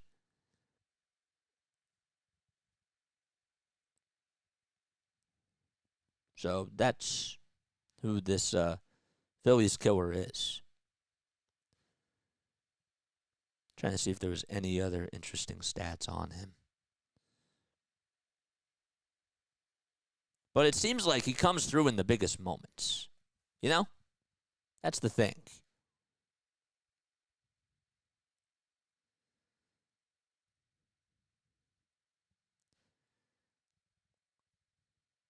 Did I just see a 7-0 score in a hockey game? Oilers were up 6-0. And was that the Wild that was up 7-0? That's wild. Okay, so in case you are new to the channel, my name is Jason Joseph. This is Play by Play with JJ. I hope that you're all doing well, having yourselves a great day. Phillies not doing so well today. They have allowed 13 hits and 7 runs to one of their arch rivals, and that's the Atlanta Braves. I think that the Mets. Actually, let's have this debate. Who is the who's the bigger rival right now? Well, actually, sorry, not the bigger rival. Yeah. Who's the bigger rival right now, in your opinion? The Mets or the Braves? Comment down below if you're a Phillies fan. Turner will be leading off to start off the bottom of the 5th. And the first pitch he sees is a strike that's at the knees. And Chris Martin will be the new pitcher out there for the Braves. Mike says Mets by far. I'm talking about now. You would still say the Mets. I'm saying the Braves. Turner with the 0-1 pitch. He'll be able to ground that one through the diving stop of Austin Riley. It goes out in the left field. And Turner is able to get a leadoff single. That's back-to-back innings where the Phillies have been able to get a leadoff base hit. Luis Ortiz just went back to the tunnel, and that's not good as he's coming out of the game. So it'll be interesting to see what the Phillies decide to do. Harper is up now, and this is a big spot for him. We're in the bottom of the 5th inning. Nobody out. 5 seconds left on the pitch clock. The first pitch to Harper, swing and a pop-up, hit over towards the third base side, but it is well foul.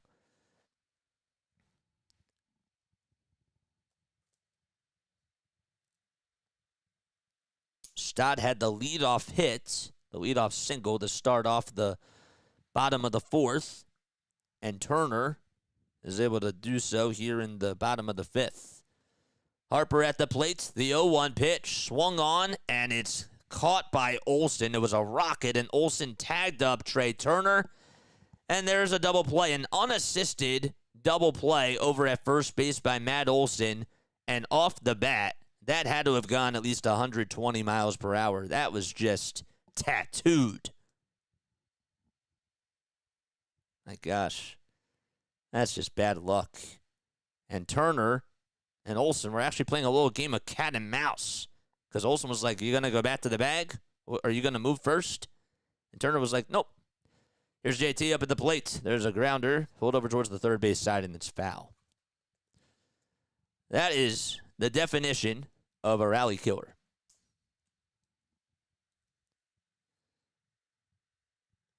I mean, that ball was smoked. Man. Base is empty. 2 gone in the bottom of the 5th. The 0-1 grounder right through the 4-5 hole, and it goes into left field for a hit. And, well, the Phillies have been able to hit Matzik, who's on the mound, and Real Muto gets on with a 2-out single.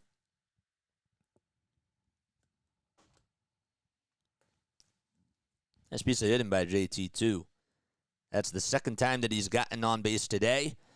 And now Bohm is due up next. He's 0 for 2. He's popped out, and he's also grounded out as well. Braves are the Cowboys of baseball. We're going back to this debate on whether or not right now you hate the Mets more or the Braves more. No balls, 1 strike as Bohm takes that one on the outside corner. So that was the first pitch. 2 away in the bottom of the 5th. Phillies trail 7-4 at home versus the Braves. The pitch to Bohm, swinging a fly ball. It's hit out to right field, and making the catch in front of the track is Acuna. That's going to end the inning. The Phillies, they hit the ball pretty sharply, but they're not able to get anybody home. And we go to the top of the 6th inning. Phillies still down by 3. Okay. Let's read some more comments. I honestly don't mind the Phillies, but the Mets I just hate. Like, I agree, Braves or maybe the Yankees. The Yankees you don't like more now? I can't stand the Yankees, Larry. I can't stand. I'm not. In regards to Phillies baseball, as a fan, the Braves are number one. Braves are number one right now. Yankees have been choking the last few years. Then the Braves, 2020, won the World Series in 2021. Bad play, bad managing, and now bad luck. Yep, I got to keep up with the chat. I guess I should probably, if I extend this, then I got to scroll more.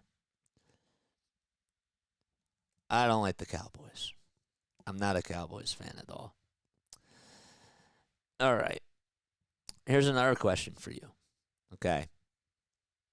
If you were to rank, let's give a ranking of the top 5 best rivalries in all of sports. We'll do top 3. Okay? We'll do top 3. Best rivalries in all of sports. What are the best rivalries? Yankees Red Sox is up there in team sports, I'm saying. I will also go with Cowboys and Eagles because I'm biased. And then my third one that I would have to go with is, Sixers Celtics is, I wouldn't go with that. Historically, I guess that it has to be up there. But I would go with, it's tough. Yankees, Red Sox, Cowboys, Eagles, for sure. Celtics, Lakers. We'll do that. Baltimore, Pittsburgh. That's a good one for the Orioles. That's a really good one. Cowboys versus Eagles, says Merrick. The ball's 1 strike. So Ortiz is in the game. He went back to the tunnel. I don't know why. The count is 0-1. And he takes the pitch inside. Did anybody tweet about it? Kelenic up at the plate. It's 9-1-2 due up for Atlanta. We're in the top of the 6th. It's a 7-4 game. The 1-1. It's poked into the left center field side for a base hit. It got past Turner. And Kelenic able to get aboard with an opposite field single to lead off the top of the 6th inning. Lakers Celtics, says Mike Green. Larry says that he remembers when the Pirates were our arch rivals. It's funny. Baltimore and then Pitt. Phillies fans hated the Pirates. Acuna is up. He is singled twice today and has also scored a run. They changed it to an E5, according to Alex Coffey, but then they may have changed it back to a base hit. I don't think I've ever seen that happen. The pitch. It's fouled off. Say Godzilla and King Kong. I said team rivals. That's a good one, though. No balls, 1 strike. 3 seconds left on the pitch clock. And the pitch, swing and a miss. Nice pitch by Ortiz. He went with a sweeper at 82 miles per hour. What are they showing a replay of? Oh, man, a fan made a... What did he make? He bobbled the catch, but then he caught it barehanded. That was a nice grab. The 0-2, line drive into center field for a hit. And Rojas is able to field it cleanly, and they'll throw it in towards the infield. And Acuna is on base for the 3rd time today. Just continues to be an absolute dog for this Braves team. And you wonder if Ortiz is feeling okay because he left a fastball right out over the middle of the plate. Best rivalries in all sports. So now the trainers are going out there to see if he is okay. Rob Thompson out there as well. Actually, maybe that's his translator. That's who it is. So I beg your pardon. That's Thompson and the translator for Luis Ortiz. And now Sir Anthony Dominguez will get loosened up in the pen. And that's going to be it for Luis F. Ortiz. So the first 2 runners are still his responsibility. Acuna was able to get a single up the middle. And we have another pitch and change. Army versus Navy. That's a good one. Yankees, Red Sox, Lakers, Celtics, and Army, Navy. Okay, that's a good one. If you guys are new to the channel, make sure you guys like and subscribe and turn on the notification bell icons, and you'll know when I go live. So Acuna singled. We're in the 5th. Kelenic singled. Ortiz's day is done. I still keep score, guys. I'm a little bit old-fashioned. For those of you that are new, that don't really know this about me, I am a little bit old-fashioned with how I do things. Because I was taught, from an old-fashioned standpoint about how to keep stats and how to keep score. How to keep stats and score. So, and I haven't really been doing a good job at this, and I have to get back into the habit of doing it. But I like to keep score for baseball. I have a scorebook. It's a really big scorebook, and I'm able to put both teams on each side, or each team on one side of the page, and I keep score. I keep stats and all that sort of stuff. I do it in an interesting way, though. I have a pen here. Shout out to my dad for giving me this pen. I don't know if you can see it, but it has different colors. So I have the red ink. If I press it down, you can't see it because of the green screen. It should go like that. There's red, black, green, and blue. It's like the best invention for a broadcaster that still likes to do things by hand. So whoever made this pen, the company is not posted on here. But thank you.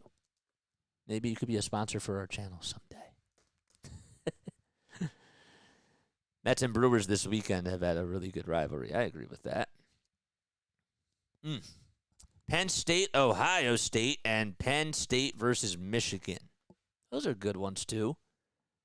Duke versus UNC, says Izzy. What's up, man? What's going on? Megan Figueroa, always in the house. Guys, make sure you like and subscribe if you haven't done so already. Sir Anthony Dominguez, who had a down year last year overall with a 3.78 ERA and 48 strikeouts and 50 innings of work. He is out there to make his 2024 debut today. And hopefully he has a good outing because the Phillies bullpen has just not been up to par, to say the least. Albies is coming up. He had a great day against Aaron Nola, and he's looking to add on some more runs for the Atlanta Braves. NBC Sports spotted somebody wearing a John Kruk jersey. It's pretty cool. Still a good attendance out at the bank. And Dominguez is still warming up. Acuna is over at first. Kelenic is at second. Both guys got on with back-to-back singles against Luis Ortiz. And we'll have to... Dominguez will face Albies, who's batting again on the left side. Ozzy Albies has been a very good switch hitter throughout his career. Open stance, and Dominguez versus Albies. Let's see who wins this battle. First pitch, it's just upstairs. Not by much, though.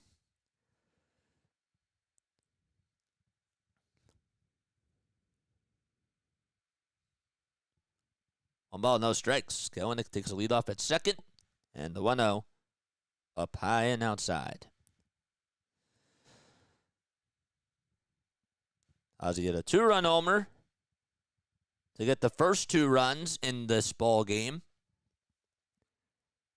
He's been a run producer today as the 2-0 is just on the upper third of the zone over the middle of the plate for a strike.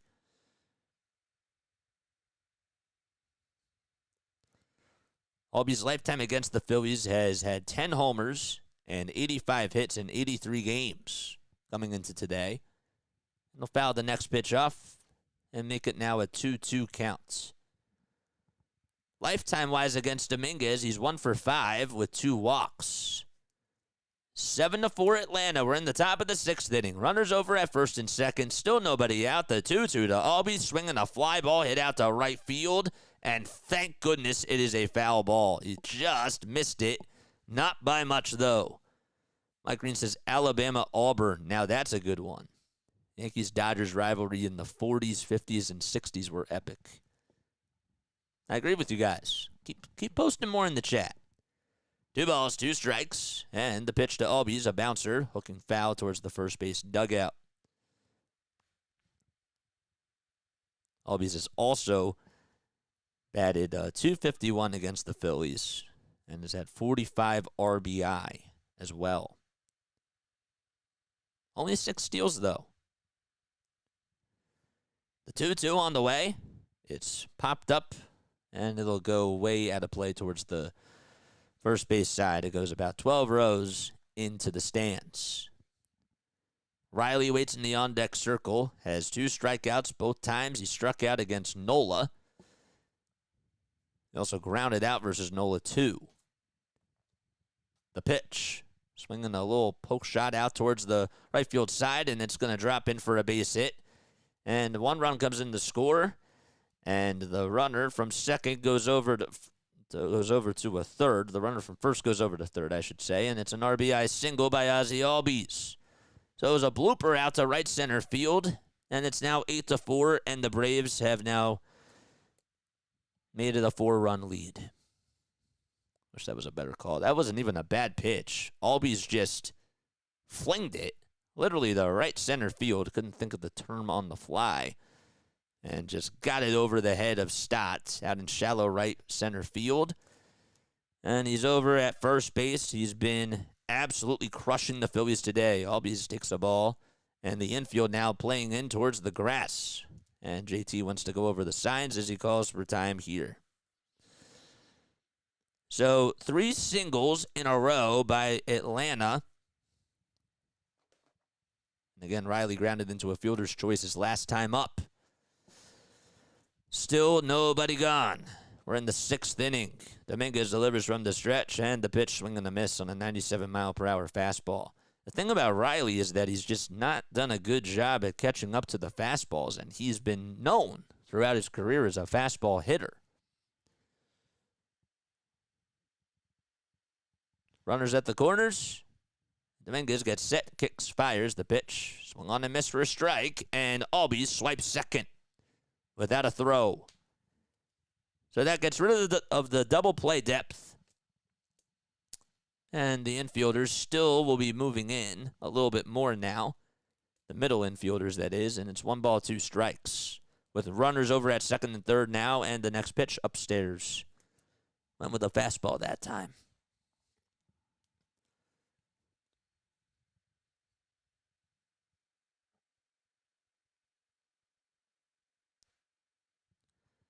The 2-2 on the way, swinging a line drive, diving catch by Alec Boehm. And he takes away a base hit, and everybody goes back to their spots. Good read by Boehm as he laid his whole entire body out there, and now Riley is 0 for 4 on the day.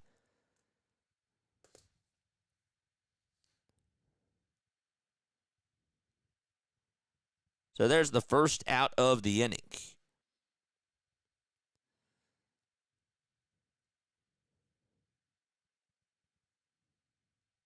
Olsen due up next. And the pitch. Swung on and fouled back towards the screen.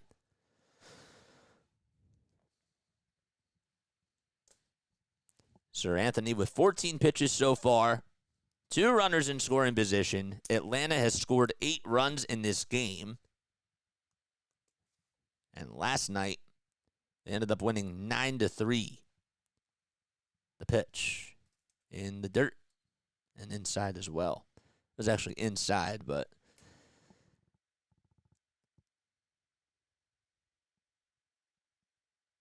did they say he fouled it? I got to look up. Hit the knob of the bat. I got to look up. So it's an 0-2 count with 1 gone in the top of the 6th inning. Dominguez gets set above the letters, kicks, deals the 0-2 low and inside.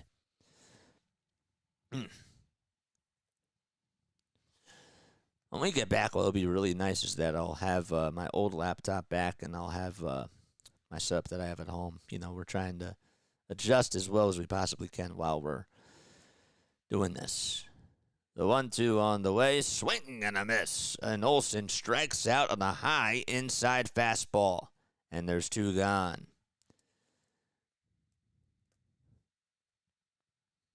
Lakers versus Celtics is a very good. It's a very, very historic rivalry. 16 hits for Atlanta. They've scored runs in the first 3 innings and finally got their first one since then, thanks to an RBI single by Ozzie Albies, who's over at third. And Ozuna swings at the first pitch in this at-bat. He's also 0 for today. No balls, 1 strike, and the 0-1 is outside. The 3, 4, and 5 hitters today combined for Atlanta are 1 for 11. But the first 2 hitters, Albies and Acuna combined, are 6 for 8. Ozuna with the 1-1. Well, he'll lift that one out to deep left field. That's not coming back. And it's gone. Just a line drive home run by Marcell Ozuna. And the Atlanta Braves have 11 runs scored today. A 3-run blast. And a 7-run lead in Philadelphia.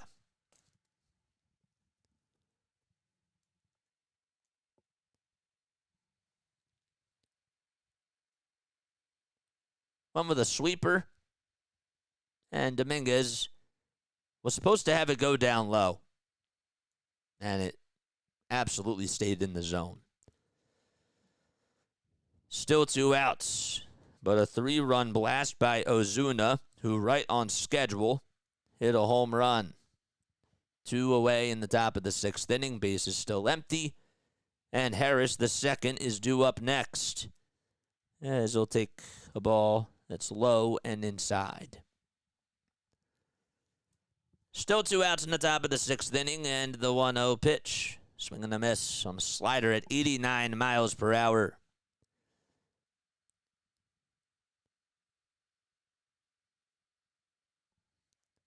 Harris has gotten on base every single time today. He's 2 for 2 with a walk as well. Dominguez winds up and delivers. It's fouled off. T-Mac just said they might have to use Stubbs to pitch. Wow. Thanks for letting me know about that. The 1-2. Way up high. Ugh. This is, I wonder when the last time the Phillies gave up 11 runs to the Braves was. I can look that up. 2 balls, 2 strikes. And the 2-2 on the way. Outside by a hair for ball 3. And the count is now full. Base is empty. We're in the top of the 6th inning. And the payoff pitch just fouled off the foot of Harris. And he stays alive.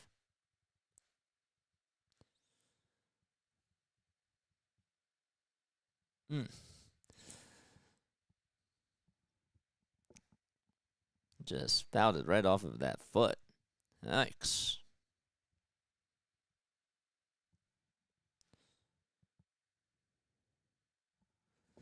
The payoff pitch to Harris.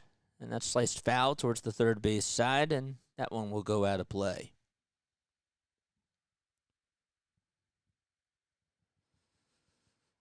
Well, the game started at 4:30, and we're in the 2-hour mark just from game time itself, the rescheduled game time. But we've been on here since, 3:45? 3-2 on the way, swing and a miss. And Harris finally strikes out. The damage is done, though, as Marcell Ozuna gets a 3-run homer. And we play on and go to the bottom of the 6th inning, 11-4 in Philadelphia.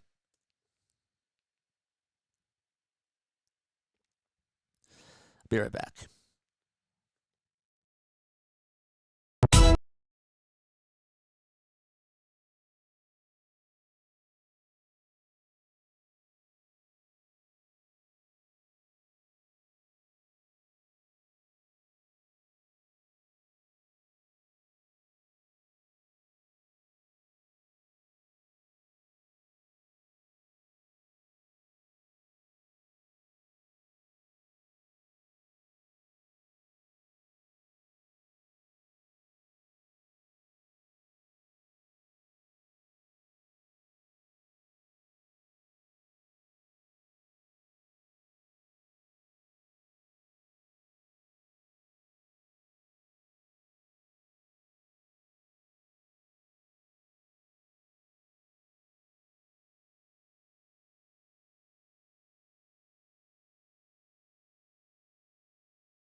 Oh, all right, we're back. I was trying to look up a stat, but I can't find it. So, I just wanted to see if there was a way I could find the stat, but I'm not going to do so. Pierce Johnson, who pitched in yesterday's game, is going to come out for his second straight outing, and he'll have to face Castellanos first, who will chop this one over towards the right field side, and it goes out of play.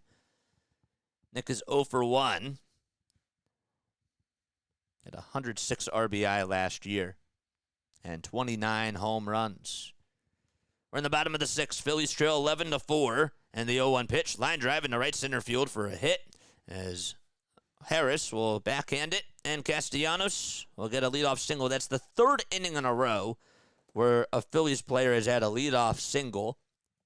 And let's see if this can result in something positive for the Phillies. At least the good news is that at least the bats are providing some offense. That's the nice thing. First two games 10-6 so far. And because they scored 9 yesterday, the Braves, they beat the Phillies 9-2. Stott, who had one of the leadoff singles, and that was in the fourth inning, will stare at a strike. It was a curveball on the outside corner at the knees.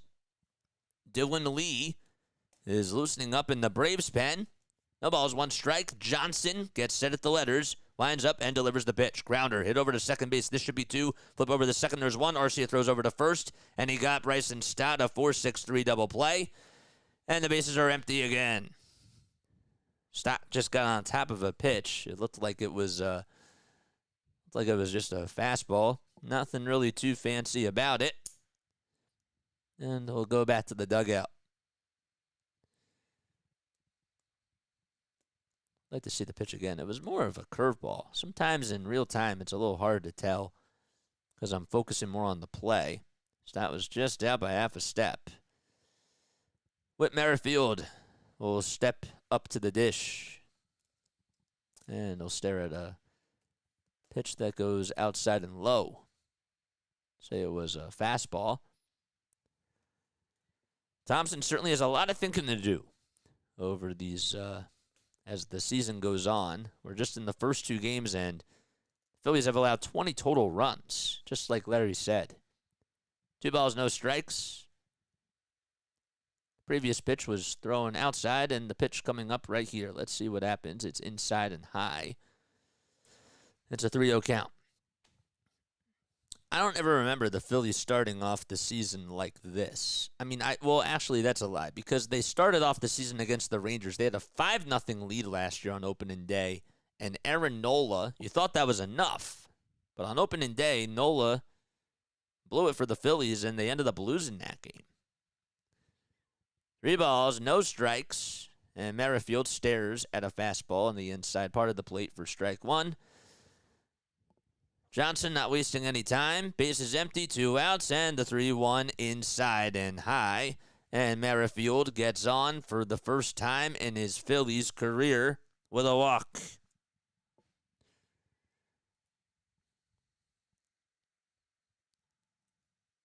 So Stott grounded into a 4-6-3 double play.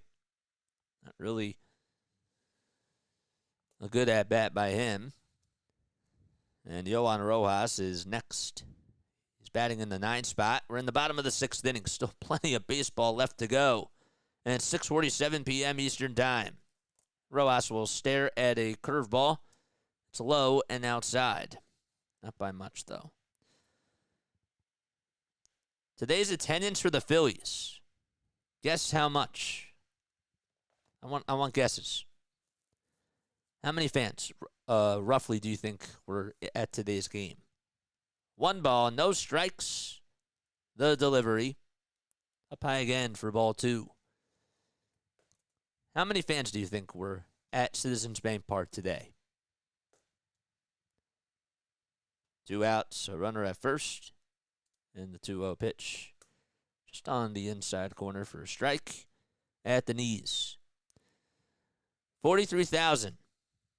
You're so hot. You're on fire. You're so close.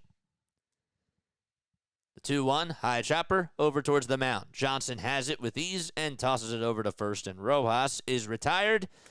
We go to the 7th inning, 11-4 Atlanta. Phillies leave one man left. That's Whit Merrifield, and they play on. Rain Man's guess. How many fans? About 100 fans. I see what you did there. Will's close. Will's close, man. He's absolutely close. We got 33 lovely people on here watching. Make sure you guys like and subscribe. Turn on the bell icons, and that way you'll know when I go live. 36 likes. Come on, man. Let's get those like numbers up. Just all of a sudden got cold in here. I wonder. I guess it was time. 1 million. Nope. 44,467. 468 actually were in attendance today. If you just subscribed to my channel, my name is Jason Joseph. Comment who you are down below. Don't be shy. But if you don't want to reveal yourself, that's totally okay. I cover the Phillies, I cover the Sixers, and I cover the Eagles, and I do play-by-play for all those teams. I want to be a play-by-play broadcaster. That's why I started this channel, and we're committing ourselves to doing this. We did 127 of the 162 last season for the Phillies, plus we did all 13 playoff games as well. And, well, we're back in baseball action. Still getting into the swing of things, but it's good to be back for sure. If you are new, comment who you are down below and tell us a little bit about yourself. Where are you from? Why do you like the Phillies, or why are you here? No. Why do you like baseball?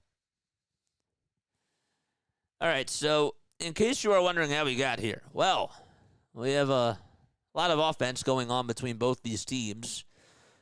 It was a long first inning and a half. The Braves had 2 runs in the top of the first. The Phillies had 3 in the bottom.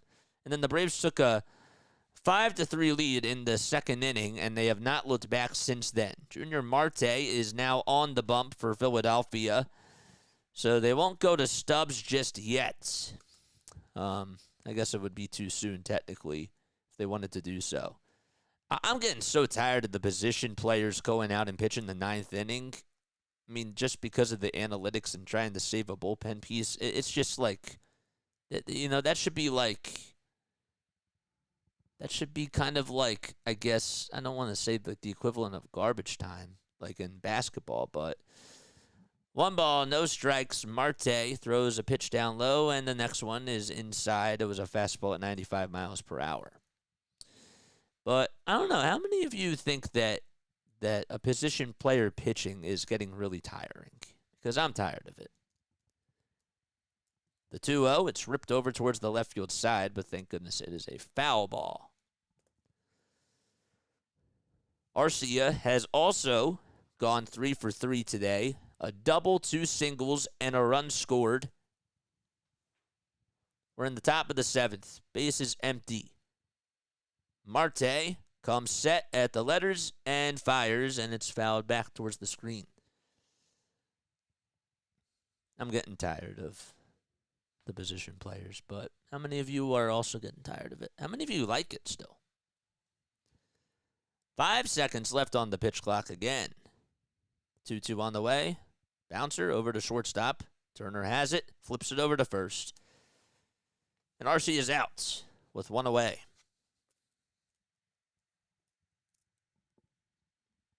I like that pitch thrown by Junior Marte. He has had a very interesting career, per se. Last year, we talked about his stats before last year, but he's 29. He's from the Dominican Republic. He's 6'2", 180 pounds. And Travis d'Arnaud will step in towards the box and looks at a fastball way inside and a hair down low for a ball. The Braves aren't the only team that has scored in double figures today in Major League Baseball. The Orioles have put up 13 runs. They scored 9 in the 6th inning alone. The 1-0 is inside again for ball 2. Now the Cleveland Guardians have put up 10 runs. They're up 10-3 against the Oakland Athletics in the top of the 9th. 2-0 pitch popped up towards the infield. Who has it? Bohm says he'll call off Turner. He says he's got it. And he catches it right behind the mound. for 2 outs.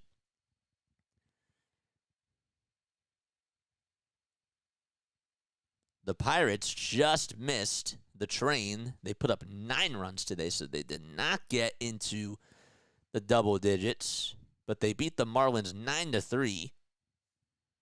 Jones had 10 strikeouts in 5 2/3 of an inning. 1 ball, no strikes to Jared Kelenic, who's 3 for 3 as well. So, my gosh, how many guys have gotten 3 hits for the Braves today? Seems like almost everybody. The 1-0 pitch, swing and a miss. Well, if I had my stat sheet out in front of me, I would know. Acuna, Albies, Arcia, and Kelenic each have 3 hits. The 1-1 pitch, low. Everybody in the Braves lineup has gotten a hit today except for Austin Riley, who's 0 for 4. The 2-1 on the way. Another swing and a miss on a slider at 83 miles per hour.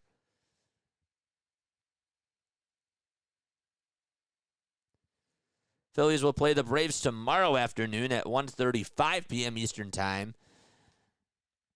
And we will be posting the game on here for you all to be able to witness as well. 2 balls, 2 strikes, bases empty, 2 outs in the top of the 7th, and the 2-2 on the way. Fouled off right behind the tarp. I will not be covering the game, though. I'm going to have Snowman come on here. He's going to be filling in for us because I have to drive home from dog sitting, and I will be on for the Sixers game at night. So you can join me for that, but we will also have the Phillies game posted on here. Just I won't be calling it. 2 balls, 2 strikes. And the pitch to Kelenic. Check swing. Did he go? Third base umpire Mark Wagner says no, and the count is full. Jared has a cool stance as he stands at the plate, and they'll foul the 3-2 pitch out of play. Good at bat here by Kelenic. It's been a bright spot for them. 24-year-old from Wisconsin. And another 3-2 pitch, and that one's fouled off.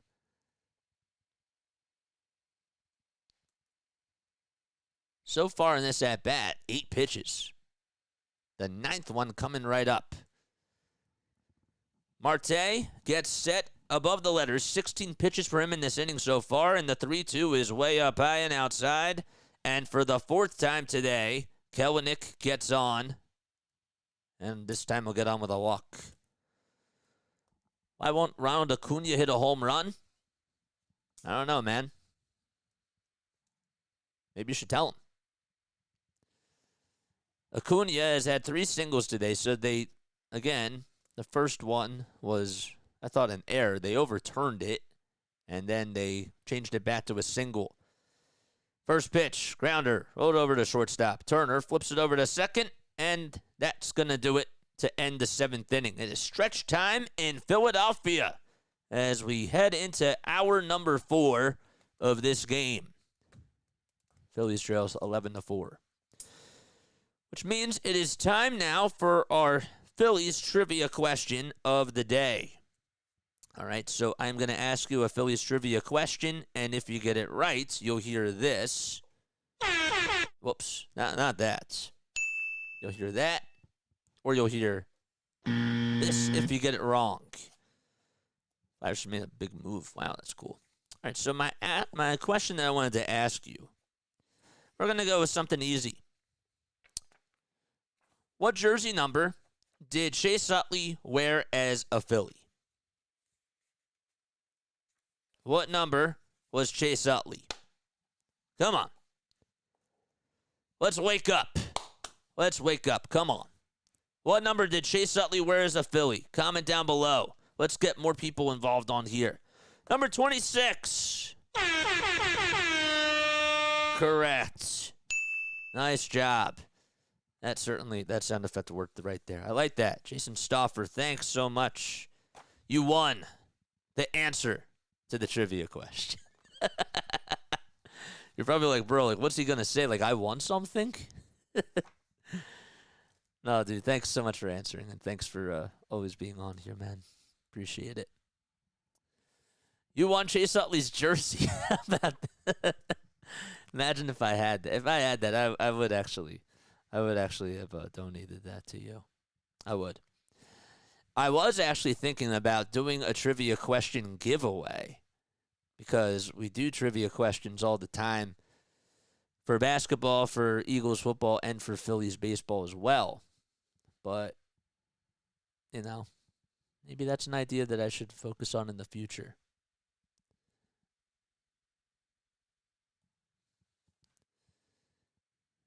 What's going on? All right. Shout out to everybody in the chat. What's going on, man? Couldn't Jason Joseph, a.k.a. JJ. Keep up the good work on the channel. Appreciate it. Shout out from South Bronx. Brother BKL Contreras, a.k.a. Sports Entertainment Guy. Bro, I'll have to subscribe to your channel, my guy. That's so cool. Schwarber is due up at the plate to lead off this bottom of the 7th inning, and he stares at a ball that's outside. Lee is on the mound. He was getting loosened up in the last inning, and the 1-0 pitch is sliced foul out of play. It's Dylan Lee who's on the bump. In 24 games last year, he went 1-0 with a 4.18 earned run average and had 24 strikeouts in about 23 2/3 of an inning. 1 ball, 1 strike. Phillies down by 7 in the bottom of the 7th. The pitch, grounder, it rolled over towards the second base side. Albies has it, flips it over to first, and he is able to retire Kyle Schwarber. Phillies down to their final 8 outs. And Schwarber with 1 for 4. At the Reading Phillies. I want a Roy Halladay Phillies. You want a Roy Halladay? Phillies hated him? I don't know what you mean by that. Because he was so good. Oh, okay, I got you. Turner due up at the dish. 5 seconds left on the pitch clock again, and Turner will lay that one off. So it was up high. Wanted to look at some other MLB scores while we're at it. Well, we just talked about some of them. It's now a 12-3 lead in Oakland. The Guardians not done just yet scoring. The 1-0, swing and a miss. Big swing and a miss by Turner. Bottom of the 7th inning, 1 gone. Base is empty. 3 seconds left on the pitch clock. And the 1-1 on the way. Low again. A changeup at 86 on the gun. Want to look at the NBA scores. We'll do that right now. Right after the next pitch. 2 balls, 1 strike to Trey. And he'll take a changeup that was off the plate. And the count is 3-1. The Celtics are up 95-80 with 4 minutes and 39 seconds to go in the 4th quarter. The Grizzlies will be playing the Magic tonight at 7 o'clock p.m. Eastern Time, and the Bucks will be in Atlanta at 7:30. The 3-1. It's popped up over towards the third base side in foul ground, and Riley runs out of room. And we'll have to stare at it going into the stands. What's up, Snow? How you doing, my guy? Thanks for coming on here. We've been going for 4 hours, and we're loving it. I actually do miss this grind. I do. I like doing baseball. People are like, yo, you're so crazy, but I love it. 3 balls, 2 strikes to Trey. Turner, bases empty, 1 out in the bottom of the 7th, and the payoff pitch fouled away again on the slider. Turner has had some very big at-bats throughout his career. Everybody, of course, remembers the standing ovation that the Phillies fans gave him when they played against the Royals at home back in August of last year. Payoff pitch coming up from Lee here, and the pitch down low and inside, and Turner will draw a walk. A 1-out walk, that is. The 2nd time in a row where Turner has gotten aboard.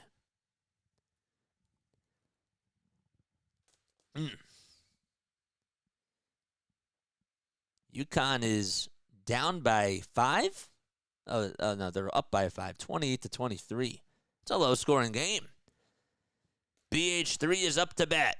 Bryce Harper in the box. Facing Lee here in the pitch. Grounder rolled over to first, and Olsen will tag the bag for one, and he throws over to second in time, and that's the second time in a row that Bryce Harper has hit into a double play in this game. And we end the seventh inning. That's going to be recorded as a 3-4 double play, and we go to the top of the eighth. We'll be right back. Don't worry.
All right, so I was I don't usually do this. I was watching the game on YouTube TV. Um, but they switched the program. That's what happened. So I went to FS1. So now we go to the top of the ninth, and the rain just continues to pour here in Philadelphia.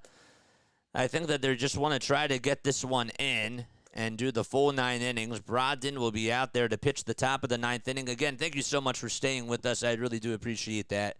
Apologize about that. All right. So, what time did we get started? We got started at, 4 o'clock? First pitch to Harris, swinging a towering fly ball, hit out to right field. It's going back towards the track, and that baby's gone. 12 points scored by the Atlanta Braves, and that makes it 12-4. And Harris able to knock down his first home run of the season, and that gives them 12 runs. If the game were to continue, Harris, if he comes up to bat again in this inning or something crazy happens in extra innings, if it ever even gets to that, he just needs a triple to get the cycle.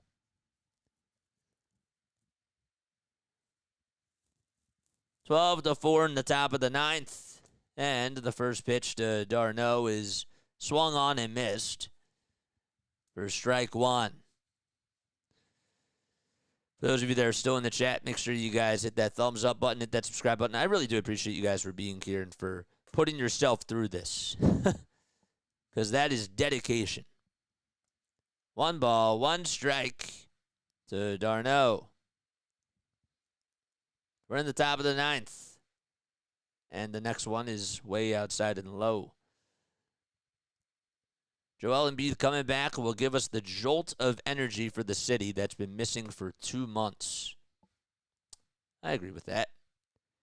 Larry says, extra innings, you're funny. I know. It's downpouring in Philadelphia, and it's now a 3-1 count. So Brogdon out there. Thought it was Hoffman for a quick second, but it wasn't. I was like, you got to be kidding me. Orlando Arcia swings through that fastball on the upper third of the zone, and it's a 3-2 count.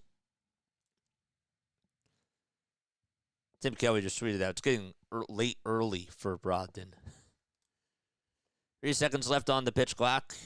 It's a 12-4 game, and the next pitch is upstairs and outside for ball 4. The Magic game, is that getting started now? I think they are. The Bluecoats, I wanted to double check on that score. The Delaware Bluecoats, who were the G League affiliate of the Philadelphia 76ers, are playing in their final regular season game today. Travis d'Arnaud steps into the box. Bluecoats are down by 19 in the third quarter. The first pitch to d'Arnaud. He takes it all the way for a strike.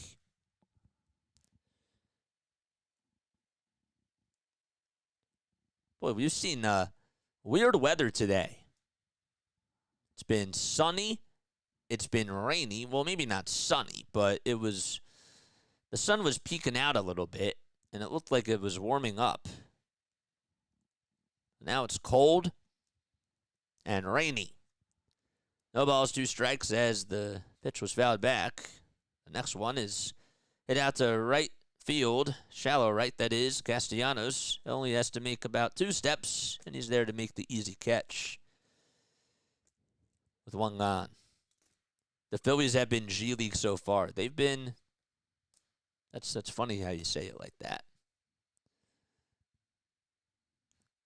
Minor League Baseball actually starts for the Blue Rocks on Friday. Blue Rocks are the high affiliate of the Nationals, but I bring that up because they play in Delaware. They're in Wilmington, of course, as the pitch is up high and outside for a ball to Jared Kelenic. But the main point that I was trying to make is that throwing out the first pitch of that game will be none other than Howard Eskin. 2 balls, no strikes to Kelenic. I want to see if I can go to that game, because that'd be kind of cool to see Howard throw out the first pitch. The 2-0 delivery Sliced foul and heads towards the seats.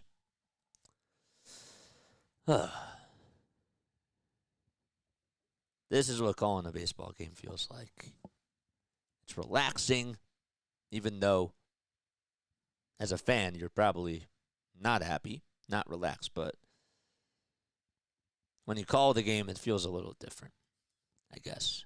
Depends on who you are. I have a calmer approach, but I guess some people don't like it if this was the score. And that makes a lot of sense. There were 45,000 people in attendance, and now it seems like not many people at all. The 2-2 on the way. Grounder hit over to shortstop. Turner takes it over to second for one, and the throw to first in plenty of time for a 6-3 double play. Last chance for the Phillies. They're down by 8 runs, and we go to the bottom of the 9th. John Foley, and courtesy of him, tweeted out the Phillies pitching through 2 games of the season so far. Here it is. You ready for this? Besides Zach Wheeler going 6 innings and allowing 5 hits, no runs, and having 5 strikeouts, he's the outlier.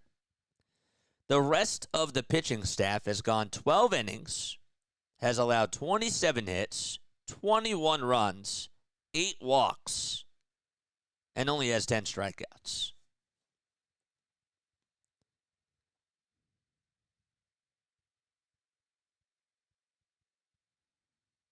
So there you go.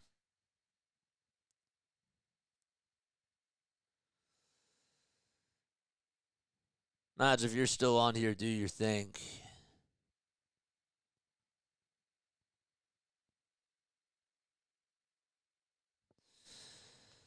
Do your thing and promote the channel. It's all right. We got 29 lovely people still on here watching. If you're putting yourself through this, I don't know how you're doing it, but welcome aboard. Welcome to being a Phillies sports fan. What is the longest game that you've ever sat down to watch from start to finish? Anybody have any recollection of the longest game that they sat down for from start to finish? I didn't sit down for this game, but I remember I was at my house. Okay, I was watching a baseball game in my dad's room because sometimes I just had to go into my parents' room and watch TV, and I actually really enjoyed it. I wasn't forced to do it. I just went there because I liked it. I don't know why I felt really good there. Probably because the bed was comfortable, but and the parents are the parents. But I'm just saying that I was watching the game. I turned it on. It was on Fox. It was Cardinals and Reds. Okay, it was scoreless in the 4th inning. I was getting ready to babysit that night. I had to babysit for my neighbor's cousin. It was my sister and I. We had to babysit, but we both went over there. And by the time it was 10 o'clock at night, we're tucking the kids into bed and whatnot. As we start off the bottom of the 9th inning, Iglesias comes in. Stott is up to bat. And the first pitch, line drive into left field, and it's bobbled on a diving stop by Kelenic, who has to retreat and throw over to second base, and it's not in time to get Stott, so a leadoff double. They'll probably rule it as in the bottom of the 9th to start things off. But long story short, after 10:30 or so, we're tucking the kids into bed, and I turn on Fox or whatever because I was thinking something else was on, and I see bottom of the 19th inning. And it was a 1-1 game. Same game, Cardinals-Reds. That was something that was crazy. Whit Merrifield is due up, and the first pitch will ground this one over the shortstop, and Arcia has it as he gets Bryson Stott caught in a little rundown there. And Stott is out for out number 1. Merrifield just did a grounder over to shortstop. Arcia made a nice little easy tag there. And there you have it.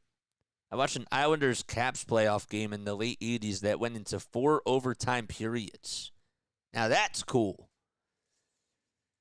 Rojas will look at a Fastball that's just below the knees and inside. 1 ball, no strikes. Next pitch popped up towards the infield, and Albies gets underneath and will make the easy catch, and the Phillies are down to their final outs. 4 pitches. The Phillies are like trying to just get this game over with. They're not being patient. They're taking a hack at a lot of pitches early on in the counts. And the rain appears for a second that it has stopped. And now Kyle Schwarber will be up. Kyle at the plate. And he'll take the first pitch as a fastball at the knees for a strike. Merrifield does go over to second base on the defensive indifference. The pitch. Swinging a foul tip. And the Phillies are down to their final strike. No balls, 2 strikes, 2 outs. What was 46,000 people in attendance now looks like it's just at about maybe a couple thousand.